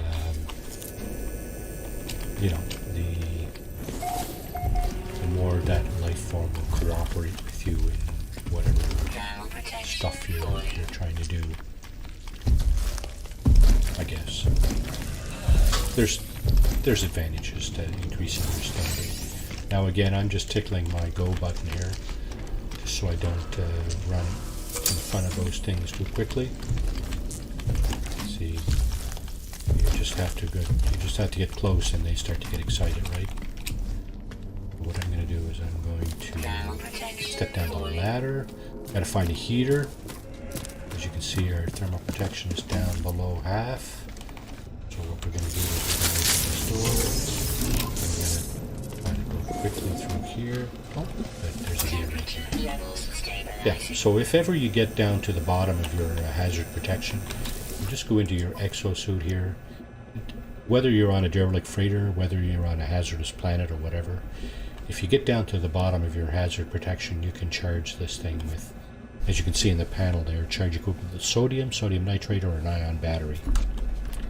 And of course you can make ion batteries, and you can find sodium and sodium nitrate in various things on the planet.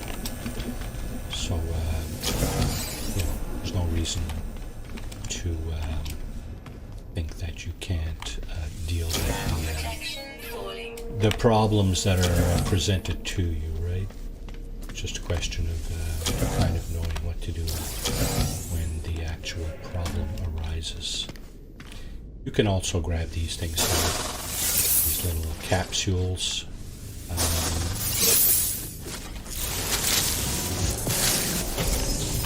You certainly don't have to, but you can. protection falling. Let's see. I wonder if this is the same kind of ladder. That's a one of the new features in a freighter. Okay, so this is the second kind of hazard, and I'm looking for a Thermal heater. protection falling. Let's see. Thermal protection is falling. I may need to recharge my hazard protection here Thermal because protection falling. I don't see heater.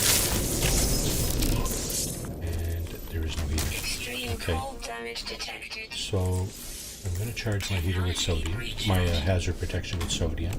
I'm in this room, so I may as well grab the loot. There's no heater. That's fine. I just gotta. What I'm going to do is I'm going to get to the captain's terminal here, but I'm also going to look around for a heater. This is another type of hazard that you have in a freighter. They are mostly benign,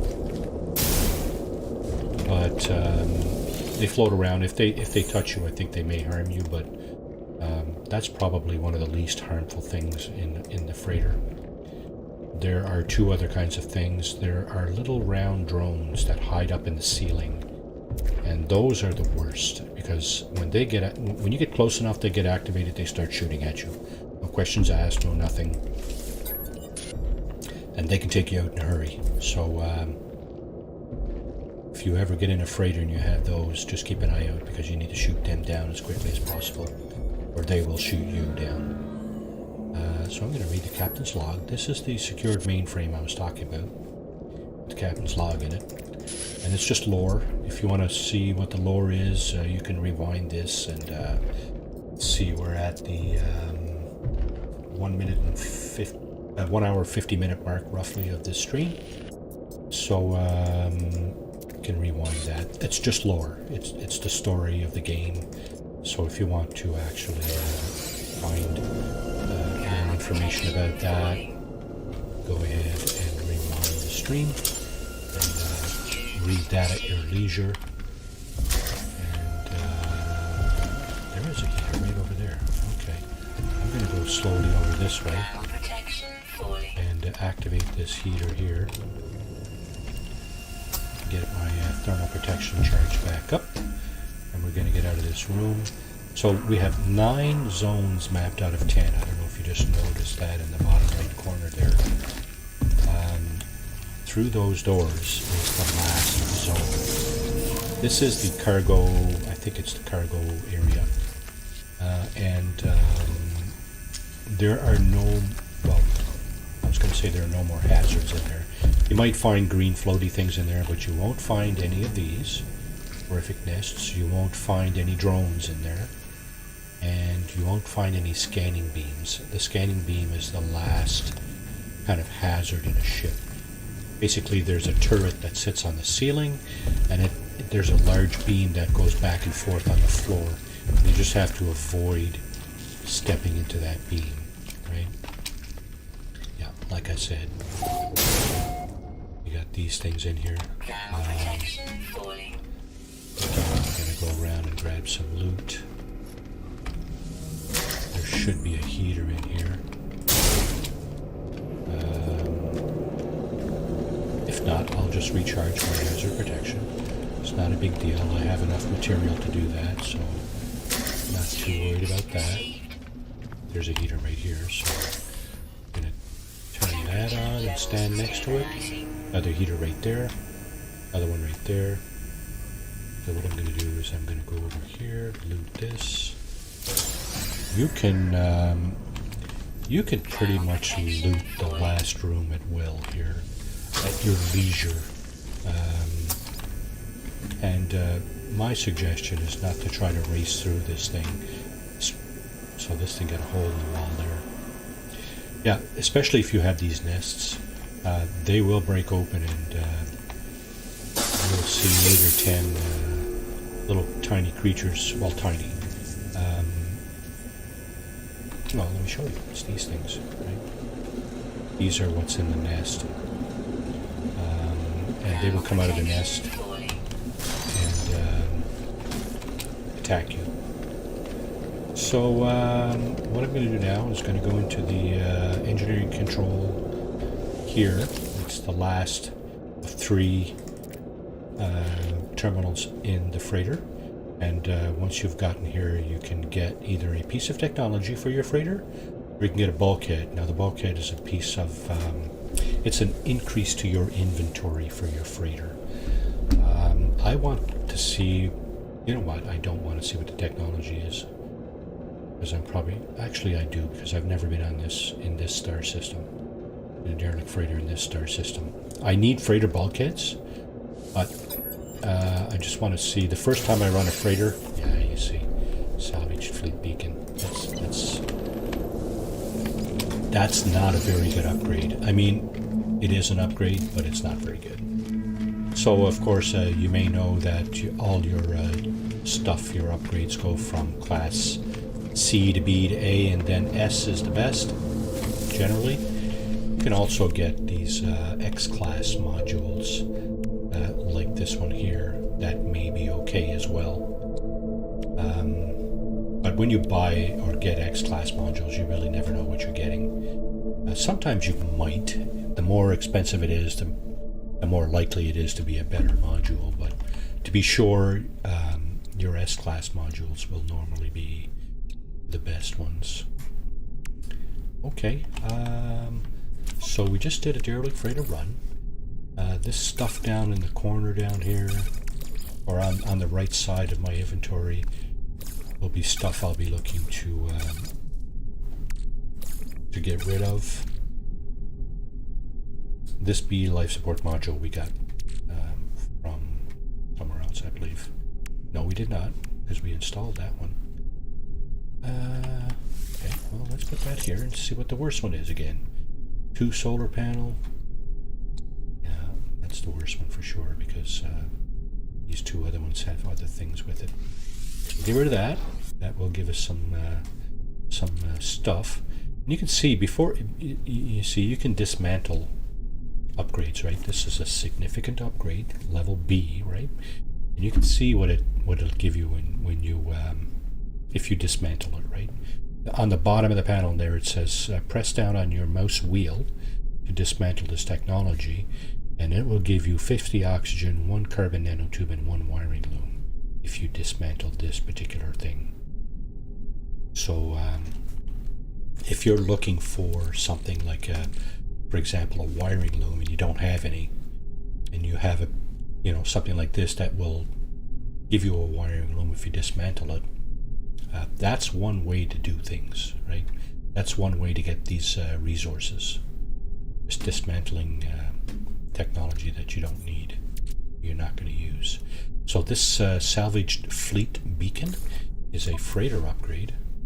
Now you see I have no more room in my technology section up here for freighter upgrades, so I'm just going to have to suck it up and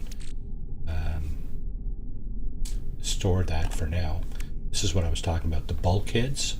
The bulkheads will allow you to increase this space up here or this space down here, much like the storage augmentations can allow you to upgrade your cargo space on your starship, or drop pods or whatever you can increase this storage space in your exosuit.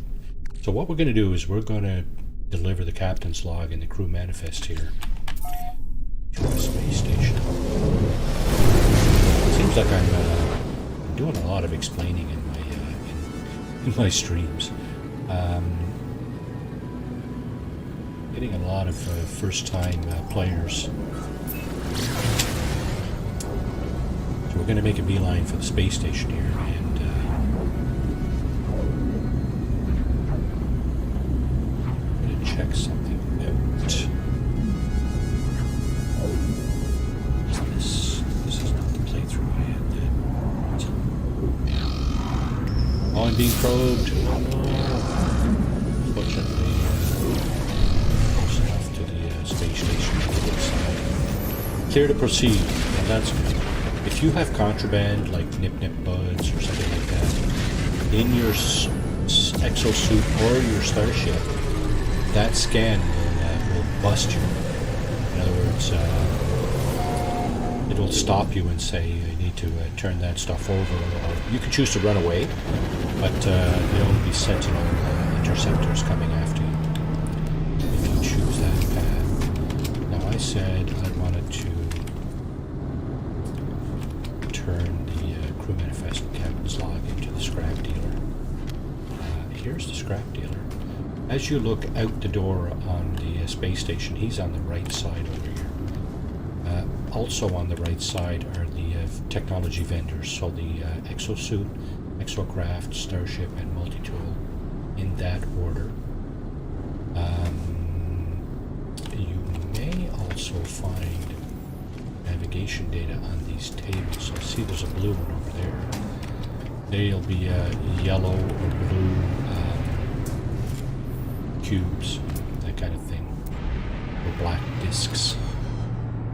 Here we don't have anything too exciting to report in terms of ships coming into the space station here. Those are NPC ships. You can buy those and scrap them, or buy them and fly them, or do whatever you want. They're fully functional. So sell the crew manifest. We're going to interact with him again, and we're going to sell the captain's log. He's going to give us an additional 330 painted metal. 1, 2, 3, 4. Okay. Alright, sure. Yeah. Something else. Early game. When you go into a space station, there's the encrypted navigation I was talking about. There's another one over there at the starship vendor, starship technology vendor, upgrade vendor, I should say. When you go into the space station, you really should hit up this thing back here too. Next to the exosuit vendor, there is this thing here which will allow you to buy a cargo or a technology slot for your exosuit. Now my exosuit technology is got a lot of stuff, a lot of empty slots, so I'm just going to buy a cargo slot like that. They don't all start off at 200,000 units. As a matter of fact, I think the first ones are a lot cheaper. They may be like 10,000 units or something, so a lot cheaper. But every time you go into a space station, if you're looking to upgrade your inventory capacity in your exosuit, there's the place to do it right over there. Right next to that is the appearance modifier, so you can change basically what you look like, change everything about this pretty much. Colors, outfits. You can look like a Gek, you can look like Viking, you can look like Korvax, you can look like whatever you want. Traveler. Or the Space Anomaly character, which is, I think, what I'm looking at here. This is my kind of go-to kind of look, so I'm good with that. So in terms of upgrades, you interact with the vendor here, and you click on purchase upgrade modules, and you can scroll down and see what he's got in his stock. Every space station, the vendor will have slightly different inventory of things. This exosuit vendor has shield technology and toxin protection modules that I may be interested in. I'm actually not interested in those, but you need to keep in mind what types of upgrades you're looking for, and you also need to keep in mind that these upgrades cost, in this case the S-Class upgrade costs 480 nanites, which comes out of your nanite inventory up here, so keep that in mind. Now we have more encrypted navigation data there. You see navigation data times 1. That's what that gives you. We're going to go across the way here in a moment, just to see what you can get with that. And of course, this guy is photon cannon and phase beam upgrades, S-Class. You might be interested in that. I also wanted to sell the 2 S-Class upgrades that I did have. Photon cannon,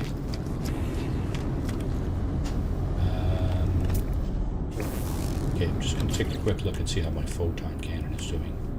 Yeah, you see I already have Supreme upgrade. So that is 3. You can only put 3 S-class, or 3 upgrades per piece of technology, right? So I have 3 S-class shield. I have 2 S-class pulse and an X-class pulse engine upgrade. 3 photon. 3 hyperdrive. I don't have a lot of launch thruster upgrades, basically because these are the 2 most important ones, the auto charger and the efficiency thrusters. I don't know that there's a lot of advantage to putting additional upgrades for the thrusters, and so I don't need his photon cannon module. The multi-tool vendor, the guy on the right, he will always have a weapon in here, and you may be interested in either upgrading or buying the tool that's in the box here. I'm not going to do it. I already have a pretty good weapon and scanner miner device. So this is where you find out, you know, what it'll cost you if you want to upgrade or buy outright. You can also upgrade your multi-tool in this particular terminal here. So if you have storage augmentations that you want to put in your multi-tool, that's the place to do it. You can also buy them there, but they're outrageously expensive. And this guy has laser javelin, neutron cannon, plasma launcher. That's all weapon upgrades, but that I don't use, so I won't bother with that. Here we're just curious to see what else we got in the dock here. So 4 B-class vessels. The last thing, or the second last thing, let's just go back here. There's a room on the back here on the right. Usually you'll find some of these guys back here. If you are starting a base and you're doing you're hiring an overseer, for example. That's one of the storylines in this game, by the way. Base employees, you need an overseer, and so on and so forth. I'll let you get to that by yourself there, because it's a fun thing to do, right? You know, fun aspect of the game, hiring people to do your various, and they will send you on missions too, so yeah, just be aware of that. So here we have pyrite, which is useful. I'm gonna get that. Product received. And yeah, that's about it. Now this room, there's often a secondary room off the back room here, but you need a level 3 Atlas pass to get in here. And what I mean by that is if you look at your exosuit, now I have the Atlas Pass V3, right? It's an access card that will grant you access to pretty much anywhere you want to go, right? And it'll allow you to open up them red and black barrels that are littering the surface of planets. Where you can find them in a lot of different buildings, in or around a lot of different buildings, and in just stashes that are kind of all over the place. Version 1 Atlas Pass allows you to open those. The version 3 will allow you to access a room like this. That's just kind of full of loot, right? But this, you know, it's not all that appealing to me. I'm just going through the motions here, just to kind of show you what the usefulness of the Atlas Pass is. So that's all the stuff on the right side as you come out of your ship. On the left side, over here,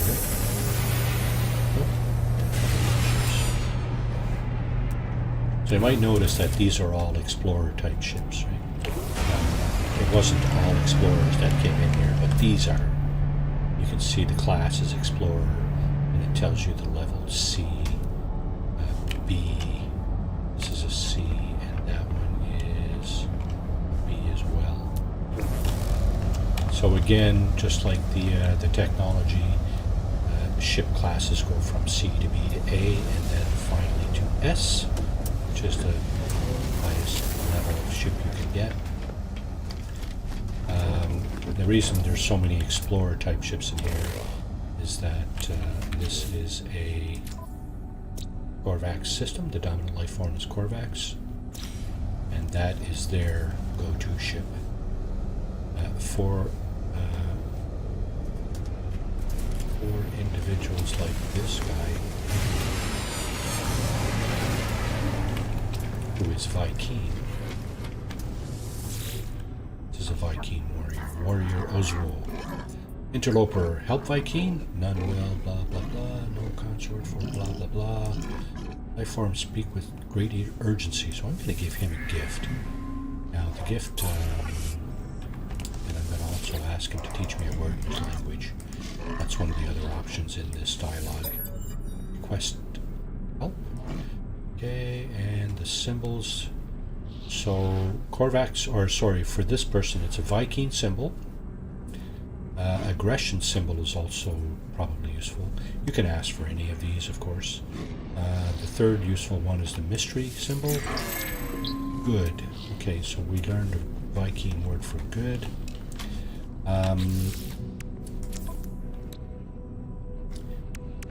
Yeah, so what I just gave him was a Vy'keen effigy.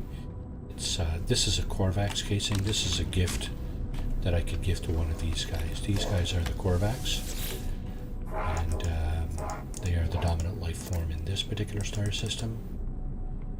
They will be most common in the space station, and they will be the only ones you will find on planet in buildings on planets, like the trading posts, the archives, the minor settlements, and so on. Okay, so this guy's looking for a job. I already have a scientist, I'm pretty sure. So we're just going to bypass him, and we're going to give our gift to this guy instead. So let's see. This guy's probably not looking for a job. See, Korvax casing. When you give a gift, your standing will increase. See what it says up in the top right corner? Standing increase Korvax times 1. So that's what happens. That's a reason to give the gifts away instead of just dumping them in the galactic trade terminal. You can dump them for sure, no problems. Especially early game when you're looking for money. That's not a bad thing to do. I've got lots of units, so why not just put them in here? So here's what I was talking about earlier. They will sometimes have a life form specific symbol that you can learn. And again, another mystery symbol.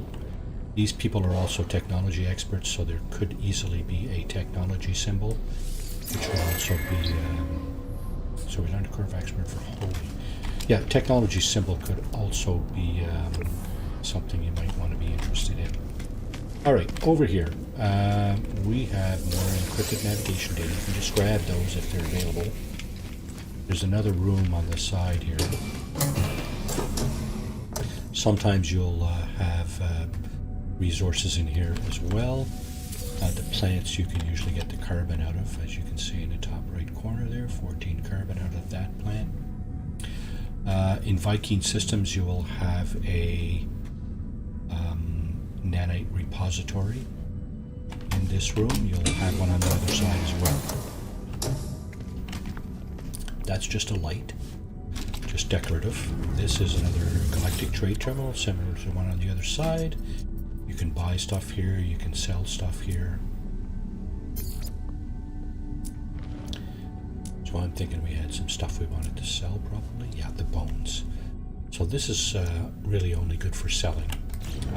If you look at your inventory, you can see what things are used for, right? And the bones you can see used for trading just below the value. So that's pretty much the only thing you can do with that is just trade it away, right? Pardon me. This is used for building. Okay. Trading. So relattice dark crystal for trading. Dirt. Again, trading. So we're going to go in here. We're going to go into the sell menu. Dirt. Get rid of that. 3 latticed arc crystal. And lastly, bones. Okay.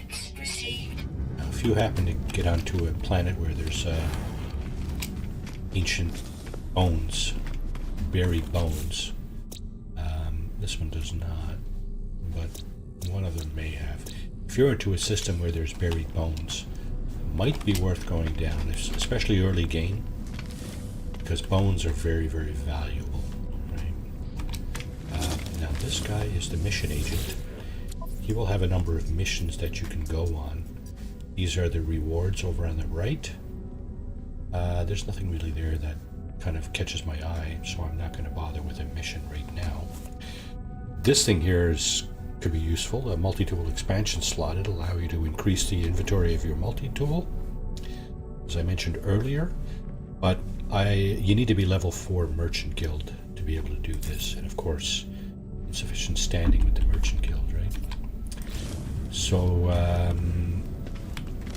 yeah, to increase your standing with the Merchant Guild, if I had turned my crew manifest and captain's log into this guy, he may have increased my standing.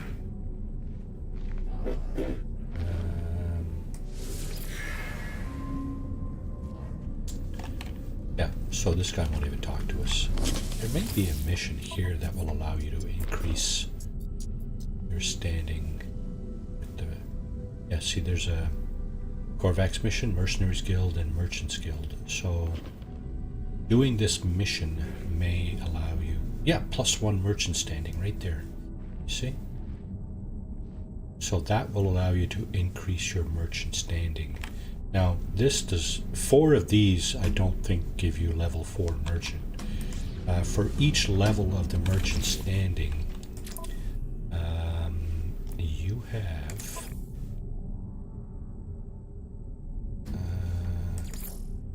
yeah, you see? I'm level 2 standing with the Merchants Guild. But you need to do a number of steps to get to level 3. Again, a number of steps to get to level 4, and so on. So it's not like one standing from that mission. The mission agent will not get you to the next level necessarily, right?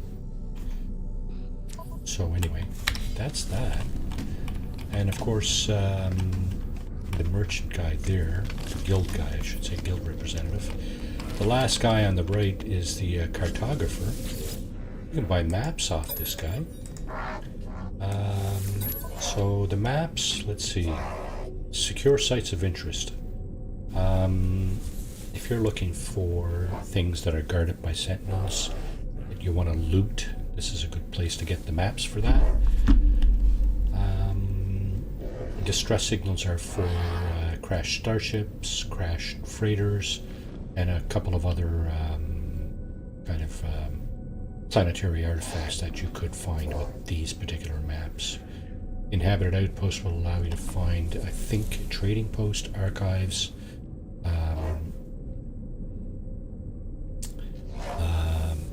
small minor settlements, that kind of thing. The ancient artifact site will allow you to find monoliths and things like that. The monolith, if you find a monolith, you can try to interact with it, and if it allows you to interact with it a second time, you could get the location of a portal. This is one way to find a portal. If you're looking to find a portal to do some traveling to locations where you know what the glyphs are, this is one way to do it. Get some ancient artifact site maps and look for a monolith. So what I would do, if I'm looking for a portal, I would get like 3 or 4 of these maps and activate the maps. So what happens is when you activate the map, you may not find exactly what you're looking for. So before you go and trip the beacon on that particular thing that the map has identified, you can go ahead and keep looking, keep activating the maps until you find what you're looking for. So you could actually identify 3 or 4 items on a planet just by activating 3 or 4 maps, right? Now, sometimes it'll tell you something's already found. Just keep trying to activate the maps, and you'll eventually, hopefully, find what you're looking for. The settlement chart will lead you to a settlement, and the exosuit upgrade, of course, leads you to a drop pod. So that's the cartographer. And of course, at every space station you have one of these. Space station teleporter. And that's it for the space station.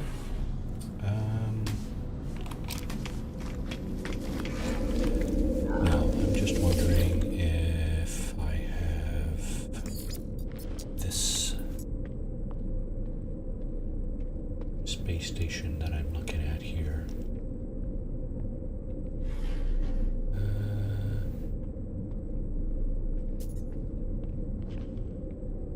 Okay, so in one of my other playthroughs I identified a space station which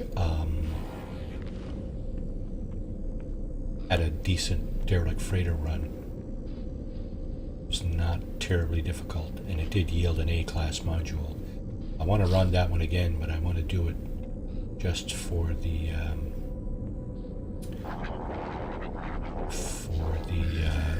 cargo bulkhead, so the cargo space, right?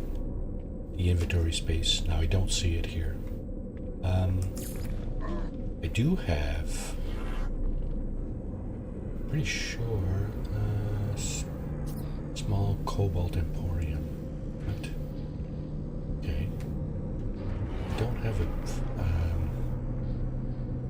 Okay, so as you can see, this is the remnants of a previous expedition. This playthrough. So the expedition in question was a survival mode expedition. Yeah. That's why this playthrough is in survival mode. And of course you can tell that right here in the difficulty, right? Under options, you can see we're playing survival mode. Everything is pretty much up to the hilt, right? Except for a few things. The save is not deleted. That's a permadeath setting. That's annoying. If you die in permadeath, your save gets deleted. Now, if you know how to save, you know how to back up your game on your computer or whatever, then you can probably get around that, reload it from the backup. But otherwise, you lose your save game. Okay. I don't have a portal here. This is kind of weird because I would have thought I had a portal here somewhere. Base sitting next to a portal. Activated indium. Now these two here, activated indium.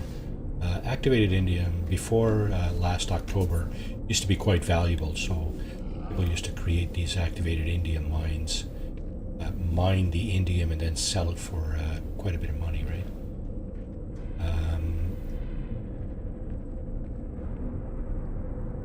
Oh, my bases. Okay, small emporium. I don't have a portal in this playthrough, so what I'm gonna do what I just mentioned a few minutes ago. I'm going to buy a few of these. And I'm going to look for a portal. Why not?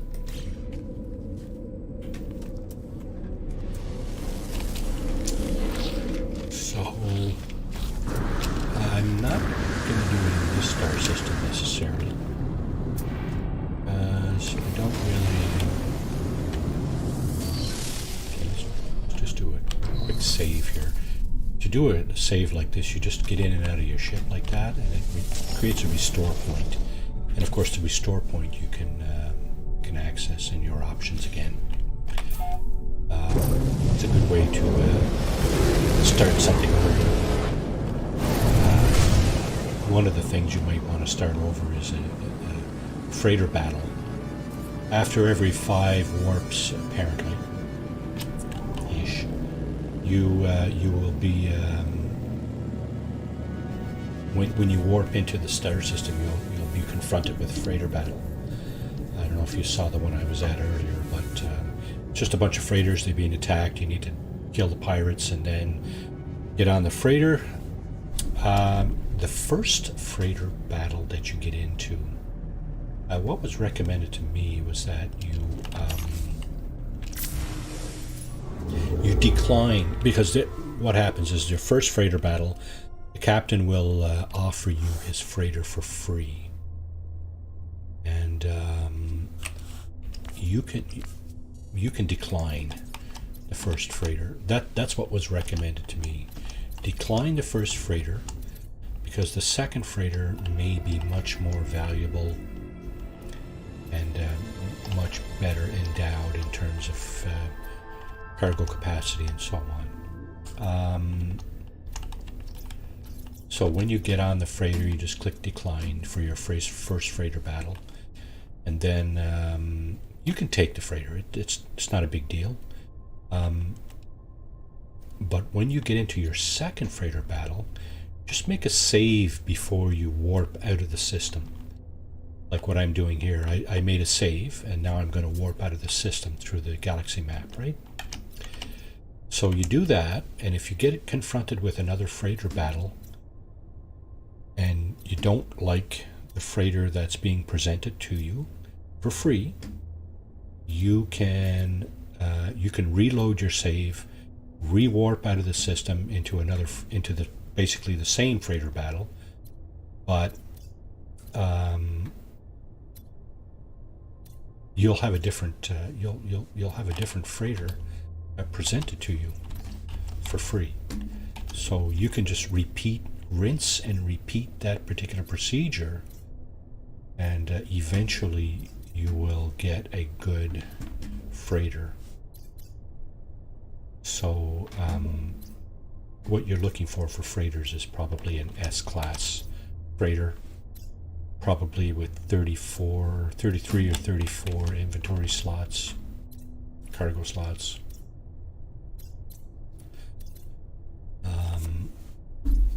Yeah, that's pretty much what you're looking for. Now we're closing in on the end of this stream here, so I'm just going to show you how I go about finding a portal, hopefully. Let's see, we can go into... Again, I'm looking for hopefully a good star system. This one has 6 rings, so 6 planets. That's the most you'll get out of a star system. It's a 3-star system, Corvax. The conflict level's a little high, 3, but that's not necessarily consequential. It does have a water planet, and a level of 5, F5, which is somewhere in the middle temperature-wise. This might be good. We'll see. We'll check and see if there's a habitable planet in the system. There probably is. And if we find a decent planet, we'll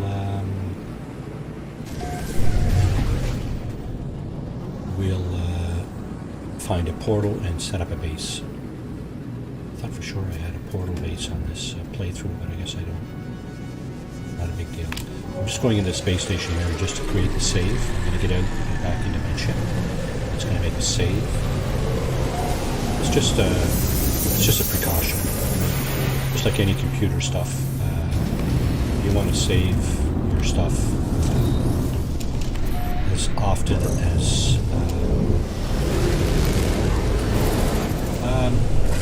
Hostile scan detected. Ancient bones, grassy planet. So that's an Earth-like planet right there. Now I'm being hailed. Threat detected. Okay, so I'm being hailed by Hostile pirates. ships approaching. There's my squadron there. Those rings.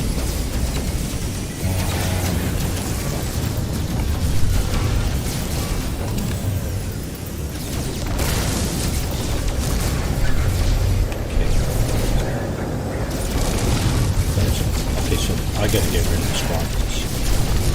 So there's a functionality in this game whereby you hire pilots to form a squadron. And I don't know if you're seeing what I'm seeing. They're just kind of in my way. They do more damage than good, actually, but they don't fight. They don't actually destroy enemies. And more often than not, they get in the way. Up the back. Just in the way. Again.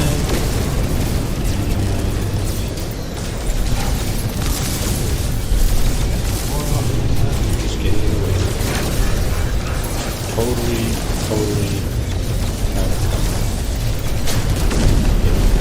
four pirates. This attack.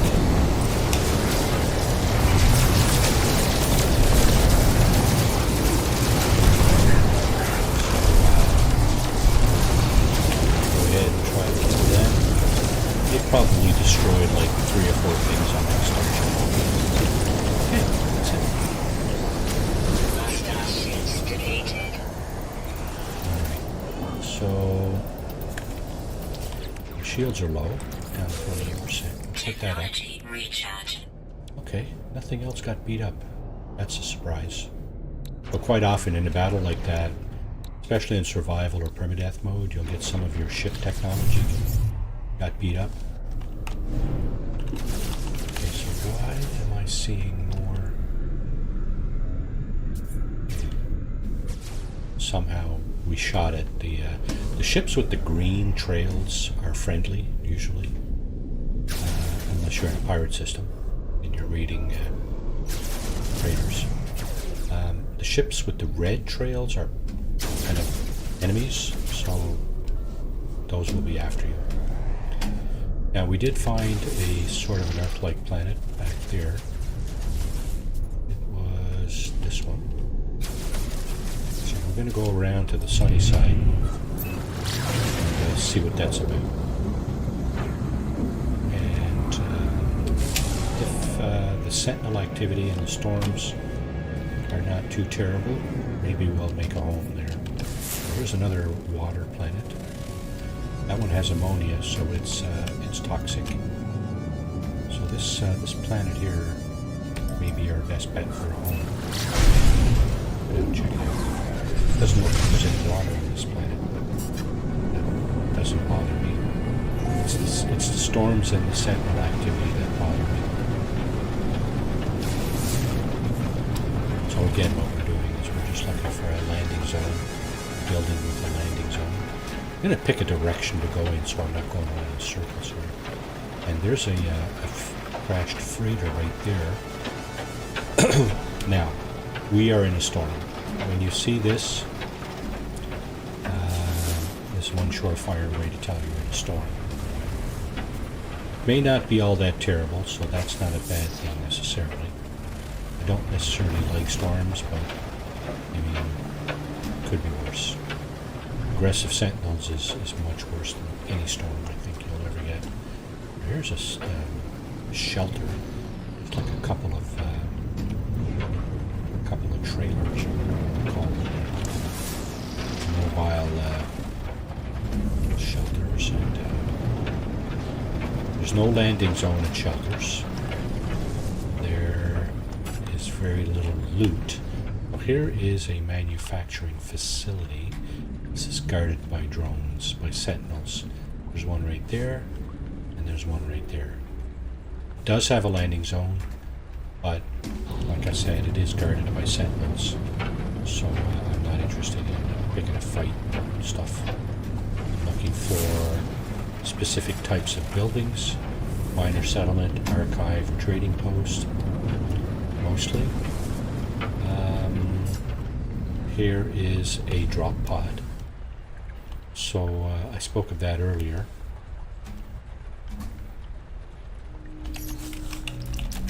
So drop pods. That's a drop pod. I spoke of the maps, exosuit maps that you could get at the cartographer. The exosuit map, when activated, will lead you to one of these.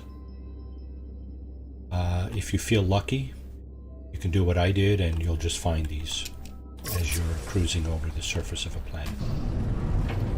Entirely possible to find drop pods just cruising over the planet like this. If you're sort of early game and you want to kind of increase your exosuit capacity quickly, then sure, get some maps. Get some maps, activate the maps, they'll lead you to the drop pods. You do need materials to pull out. There's another one, see? Now my exosuit has quite a bit of inventory, so not really necessary for me to be pulling out drop pods left and right. There's a stick in the mud, there's no building there. Okay. So, a lot of stuff in this game is up to your own discretion, right?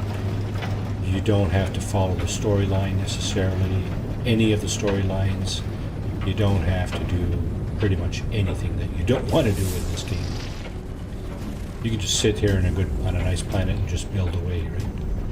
If you like that aspect of the game, then enjoy, right? I know some people, some streamers,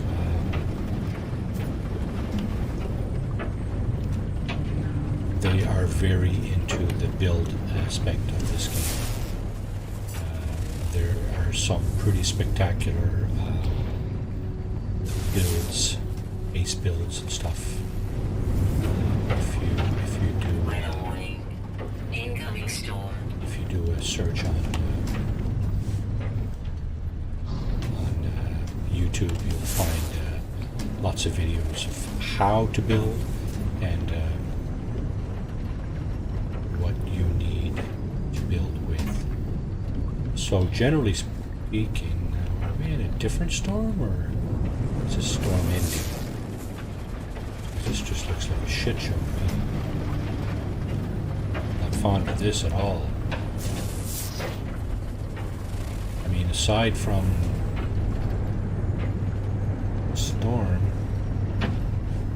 this planet would be alright. Now I can't even see the ground here, so I'm just going to take off because I can't stand. That's one thing I can't stand. Having a storm that you can't even see the ground in, right, from the ship. I'm just above the treetops here. I mean, it's not like I'm 600 feet in the air or something, right? I'm just literally right above the treetops. And I can't see a darn thing on the ground. Very, very little. I think I will go a photo of this planet. Storms are too nasty here. I think I'm going to go back into one of my earlier playthroughs and see if I can find that really, really nice planet and get the glyphs for it. So when I say glyphs, if you activate this map or this menu and you scroll over to your photo mode, on the bottom left-hand corner you see a bunch of symbols. Those are the glyphs that I talk about for this system, this star system. And if you find a portal and you can activate the portal, you can enter that sequence and you'll end up in this system. If you are familiar with Reddit,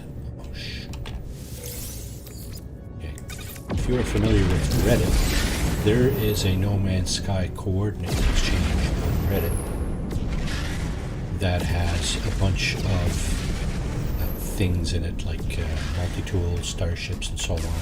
It has the glyphs that you need to access, those particular devices.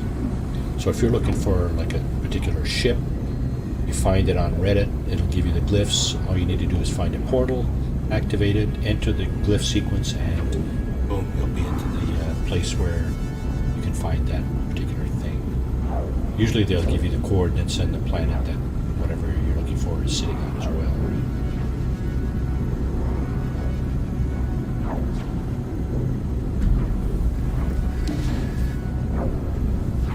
Okay, so 12:34 Eastern Time.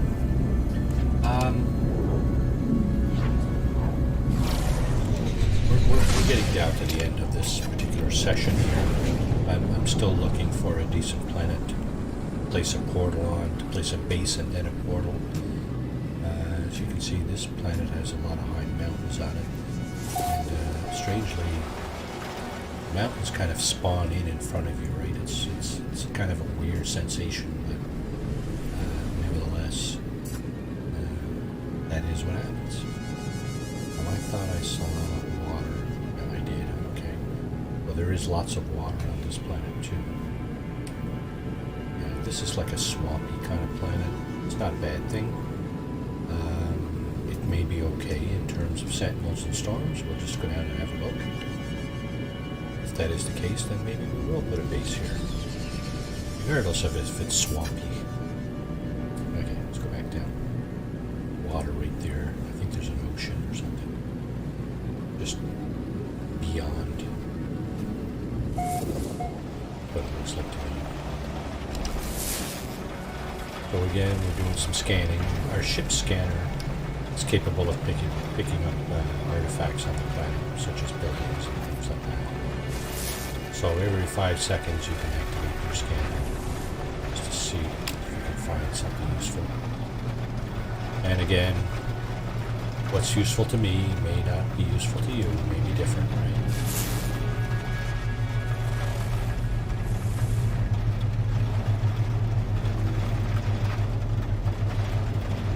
Can you give me a thumbs up there, rehired if you're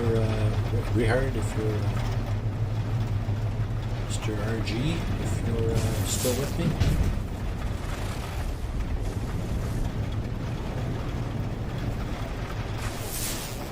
Fun feeling I've been speaking with nobody. That's exactly what it is. I see one watching now, and that's me. My monitor. Okay. I think I will just stop speaking then. Make this.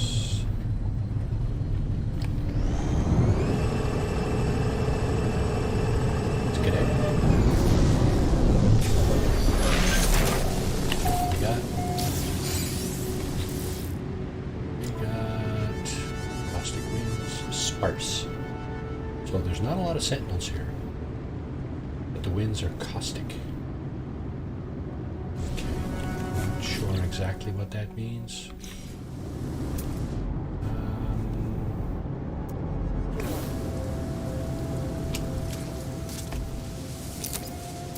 Find it, shall we?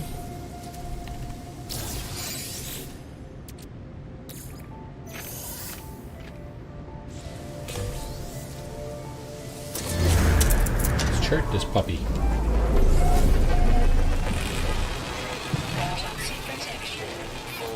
Oh, is that what it is?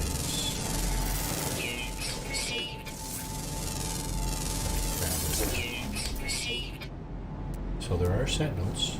They don't appear to be extremely belligerent, so that's good. Now, what's this about toxic protection? So that's the hazard here. Toxicity. Did I not see ammonia there? I did not. Did not see ammonia here, but yet there is a toxicity on this planet.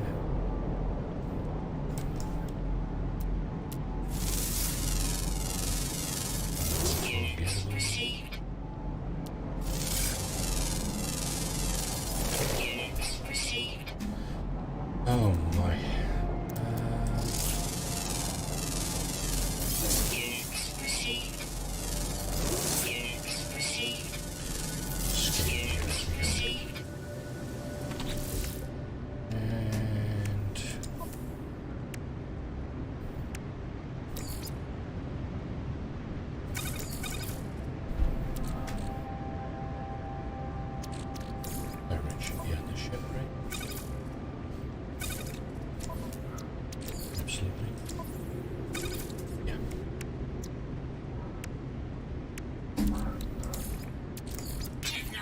Recharge. Okay, there's that.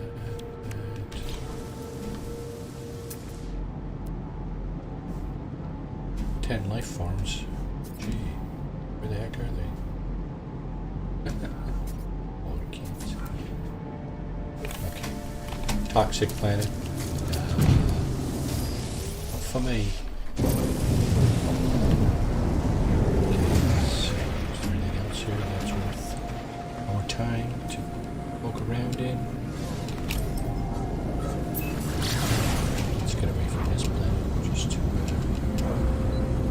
see what's on the other side. Warning. Threat detected. Is that the one? Plastic. No, that's the ammonia one. What about this one? This one.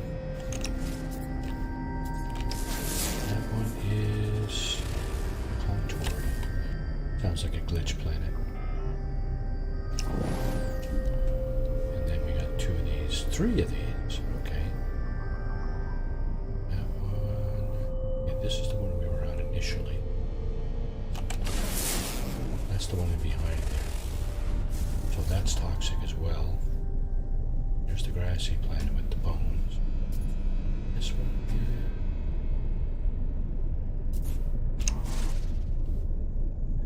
Oh, boiling. Okay. So we got boiling. Warning. Threat detected.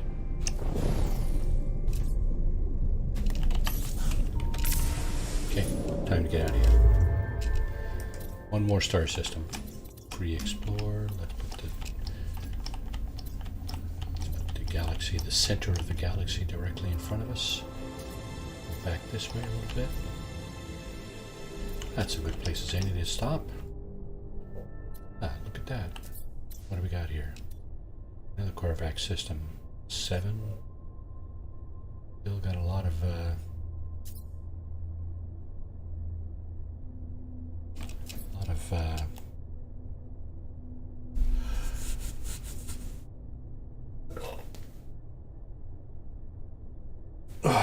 level 3 conflict level. It's got a water planet. It's got 5, at least 5 planets, maybe 5 and a moon. We'll see. Let's go there and find out. Alright. Last chance saloon, boys. Let's go to the space station. Actually, we're facing a large. This is an icy planet. Arctic. Yeah, there's a space station. There's another. It's like a charred planet or something like that. Something hot for sure. Volcanic, maybe. Unstable. Basalt. Basalt means volcanic. We're gonna go to the space station, put our feet on the ground, make a save, and then get out again. Or at least 3 other planets. The system. The Arctic planet is the one with the ocean. There may be more, but that just satisfies that particular quandary. Let's see, there's that one. There's that one. Let's see. Okay, we have a couple of them. We have a large ringed planet. Isotopic, so that's irradiated. That one is what? Okay, so that one is another Earth-like planet. Verdant is one of those descriptors. However, aggressive sentinels don't like that. So we got verdant, irradiated, frozen, toxic. Where's the toxic one?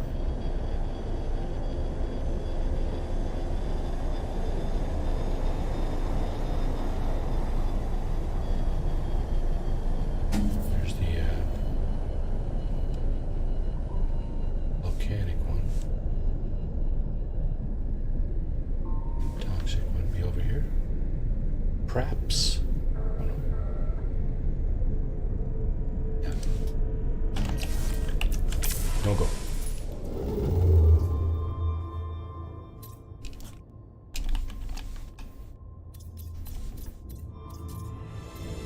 Back this way. Back this way a little bit. That's good enough. 1200 light years. That'll work. We're just kind of looking. Vikeen, F6P water, level 3 conflict. 5 planets. Sure. Go there.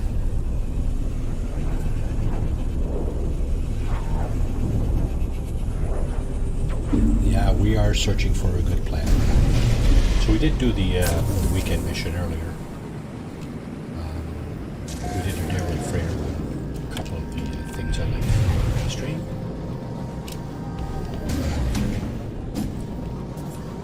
Here we're going to put our boots on the ground again. Get a save going. Step back out.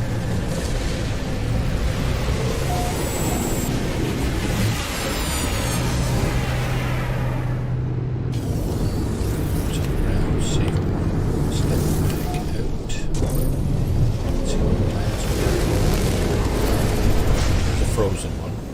So the blue ones, right? Blue ones are frozen. Yeah, that's a frozen one. The black ones are usually hot, some kind, volcanic or glitch planets. Let's see what we got over there. Finned, so that looks like a glitch planet to me. Going over this way. Probably, that looks like it has a storm going on. Usually when you see gray like that, it's kind of an indication of storms. Hyperborean is again a frost crystal. That's a frozen planet as well. We got 2 cold ones. Glitch planet. This looks like it could be our Earth-like planet. Gamma intensive? Nope, that's irradiated. So might be out of luck. No Earth-like planet in this system, unless it's the moon. So there are 5 planets and a moon, right? We're just going to head to the moon here just to see.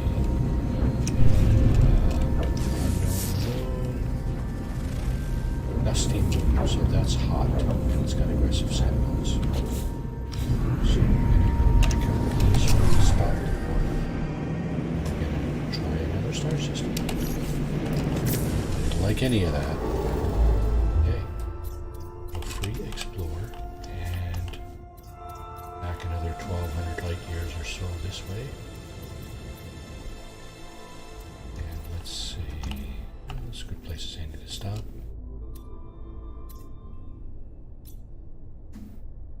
Free water. Okay, here's another Vikeen system. It has, again, 5 rings around it. Star. It's a level 3 system. It's level 1 conflict. F3 water. I mean, the signs are promising. There's no guarantee we'll get what we're looking for, but at least the signs are promising. Just going to check my charge. Yeah. Fully charged. Fully charged.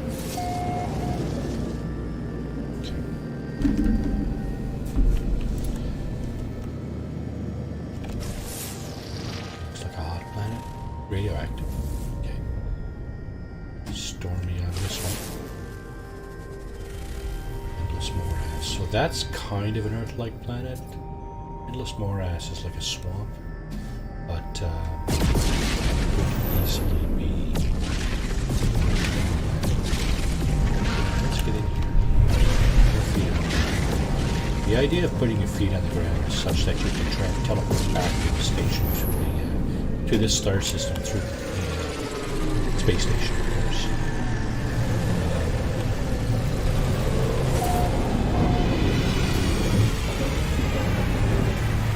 I'm going to put my feet on the ground.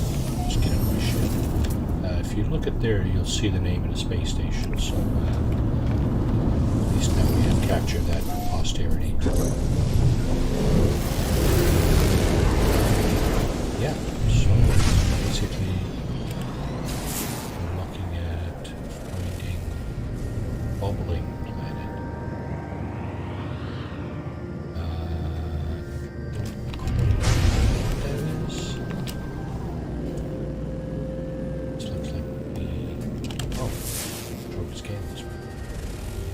rotting.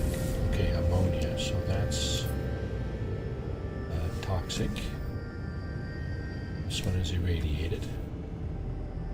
That one is hiding behind the rings. Bountiful. Bountiful is Earth-like. Aggressive Sentinels is a no-go. For me, anyway. So we have the Endless Morass, and we have the Bubbling Planet. Let's swoop down here. Oh, and there's a moon. Yeah, there's a moon right there. So what I'm going to do is I'm just going to put the ship down, say here somewhere. So we'll find the building.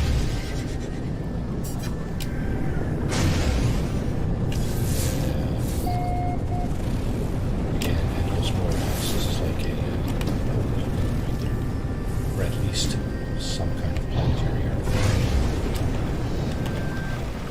It's just a stick of mud. Let's see a building there. Yeah, so these planets here are not necessarily showstoppers in terms of whether or not you put a base on, whether or not looks, general looks like what you see with your naked eye. That you shouldn't let that necessarily influence you, in my opinion. What I look for is as calm as possible and as few sentinels as possible. Because if I'm going to build, I don't want to be constantly interrupted by storms or by aggressive sentinels. That just makes no sense to me. You're on a planet that you have to constantly fight these things off. At least in survival mode like I am here. You can certainly get into a more creative... Oh, pardon me. You can absolutely get into a more creative mode of playing where you are not affected by all that stuff. The problem with that is that if you want other people to join your game, they also have to have that kind of playthrough to be able to join your game, I believe. So if you have like a creative mode playthrough, and you'd like some of your friends to join in, they also have to be playing a creative mode playthrough. Okay, so what do we got here? Infrequent torrents and enforcing sentinels. So not really what I'm looking for.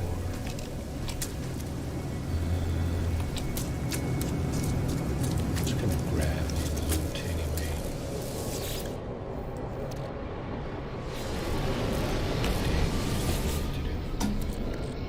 Discard this. Destroy the blockage. How do I get out of here?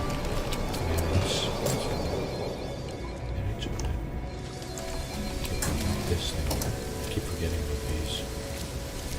Salvaged buried technology module. Let's get that out. Technology module. We'll get salvage data out of this. 1, 2, 3, 3. Okay, that's fine. Fill that back in.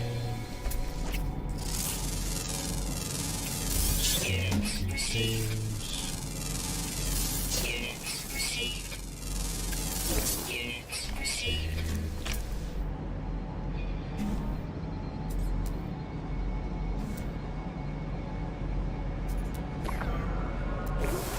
There's the second one.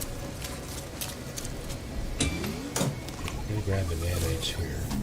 So this is what the nanite repository looks like.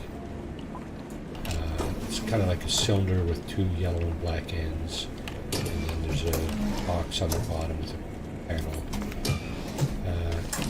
Those will always have nanites in it, unless of course you already visited it.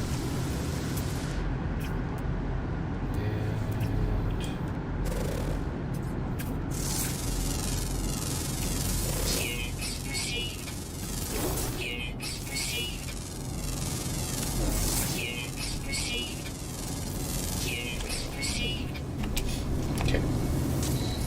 so not overly impressed with this planet as of now.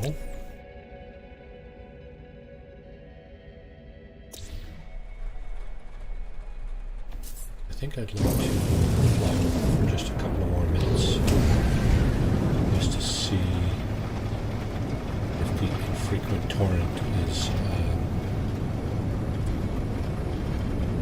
There's a comms tower just to the left as we passed. I'd like to see if the infrequent torrents are particularly nasty.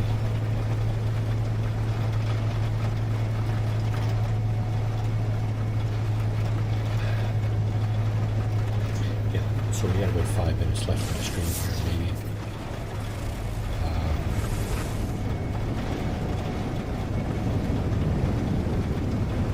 Again, we're doing a search for a nice planet to build on. And we've got the Nexus mission out of the way in this playthrough. We have derelict freighter run done.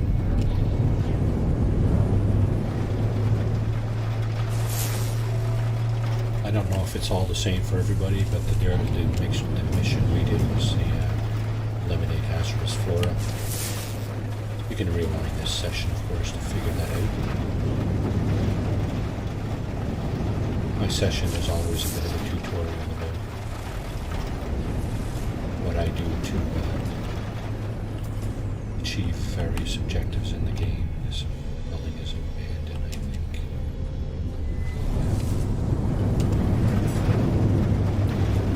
Where I go about looking for various things.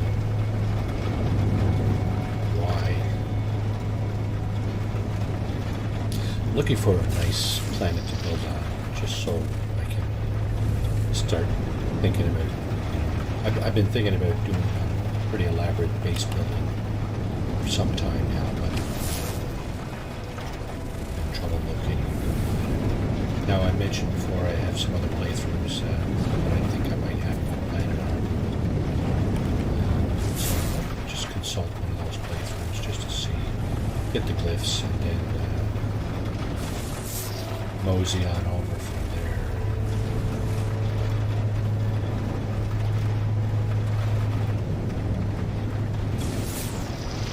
There's a crashed freighter there.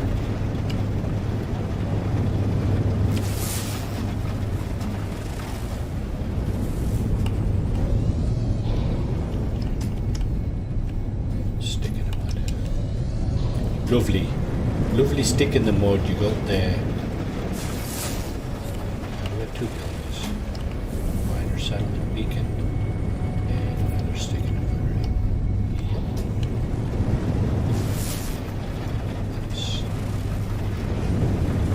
Said sarcastically. Sarcastic bastard.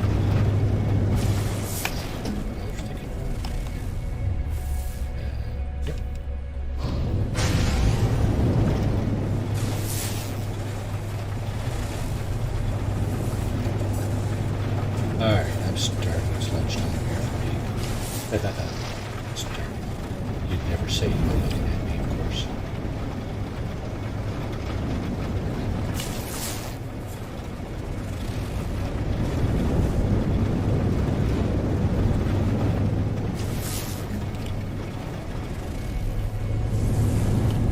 What do we got here? Drop pod, eh? Nice. I'm looking for a drop pod, unfortunately. Archive, minor settlement, trading post, any of that nature, anything like that. Planetary depot. It's 5 silos that you can raid. Of course, that's guarded by sentinels. Caveat emptor.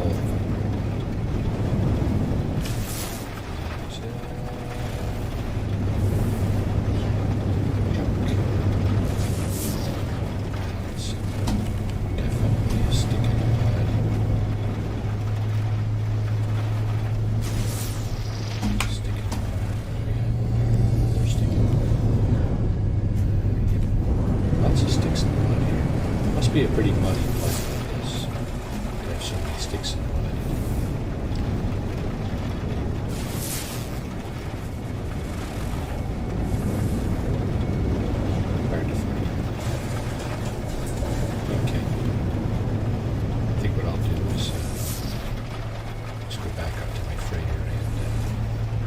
call it right there, huh? I can't see anything else here. I've had a really bad storm here yet, though. I'm just thinking when a storm does hit, we have obscure the surface. So, yeah.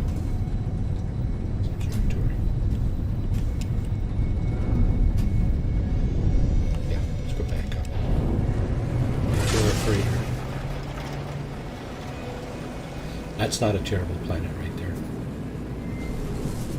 I'll have to admit. So I'm going to go through my other playthroughs and see if I can find that really, really, really nice planet I was on early in my No Man's Sky gaming experience. Oh, okay, we're right there. So we'll end off on our freighter. That's where we'll pick up next Saturday. And hopefully by then we'll have identified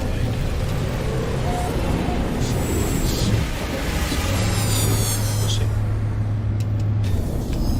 Hopefully we'll see.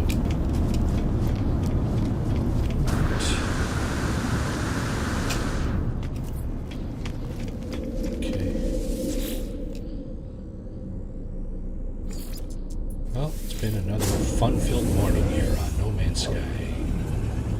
This is the Saturday morning cartoon brought to you by me, Marty. And hope you enjoyed the stream. On that note, we will. Where are we going? It's right to teleporter unit on this thing is not right next to the save beacon. Oh yeah, hope you enjoyed this stream, and we'll see you next Saturday, same time, same place. Cheers all. Bye.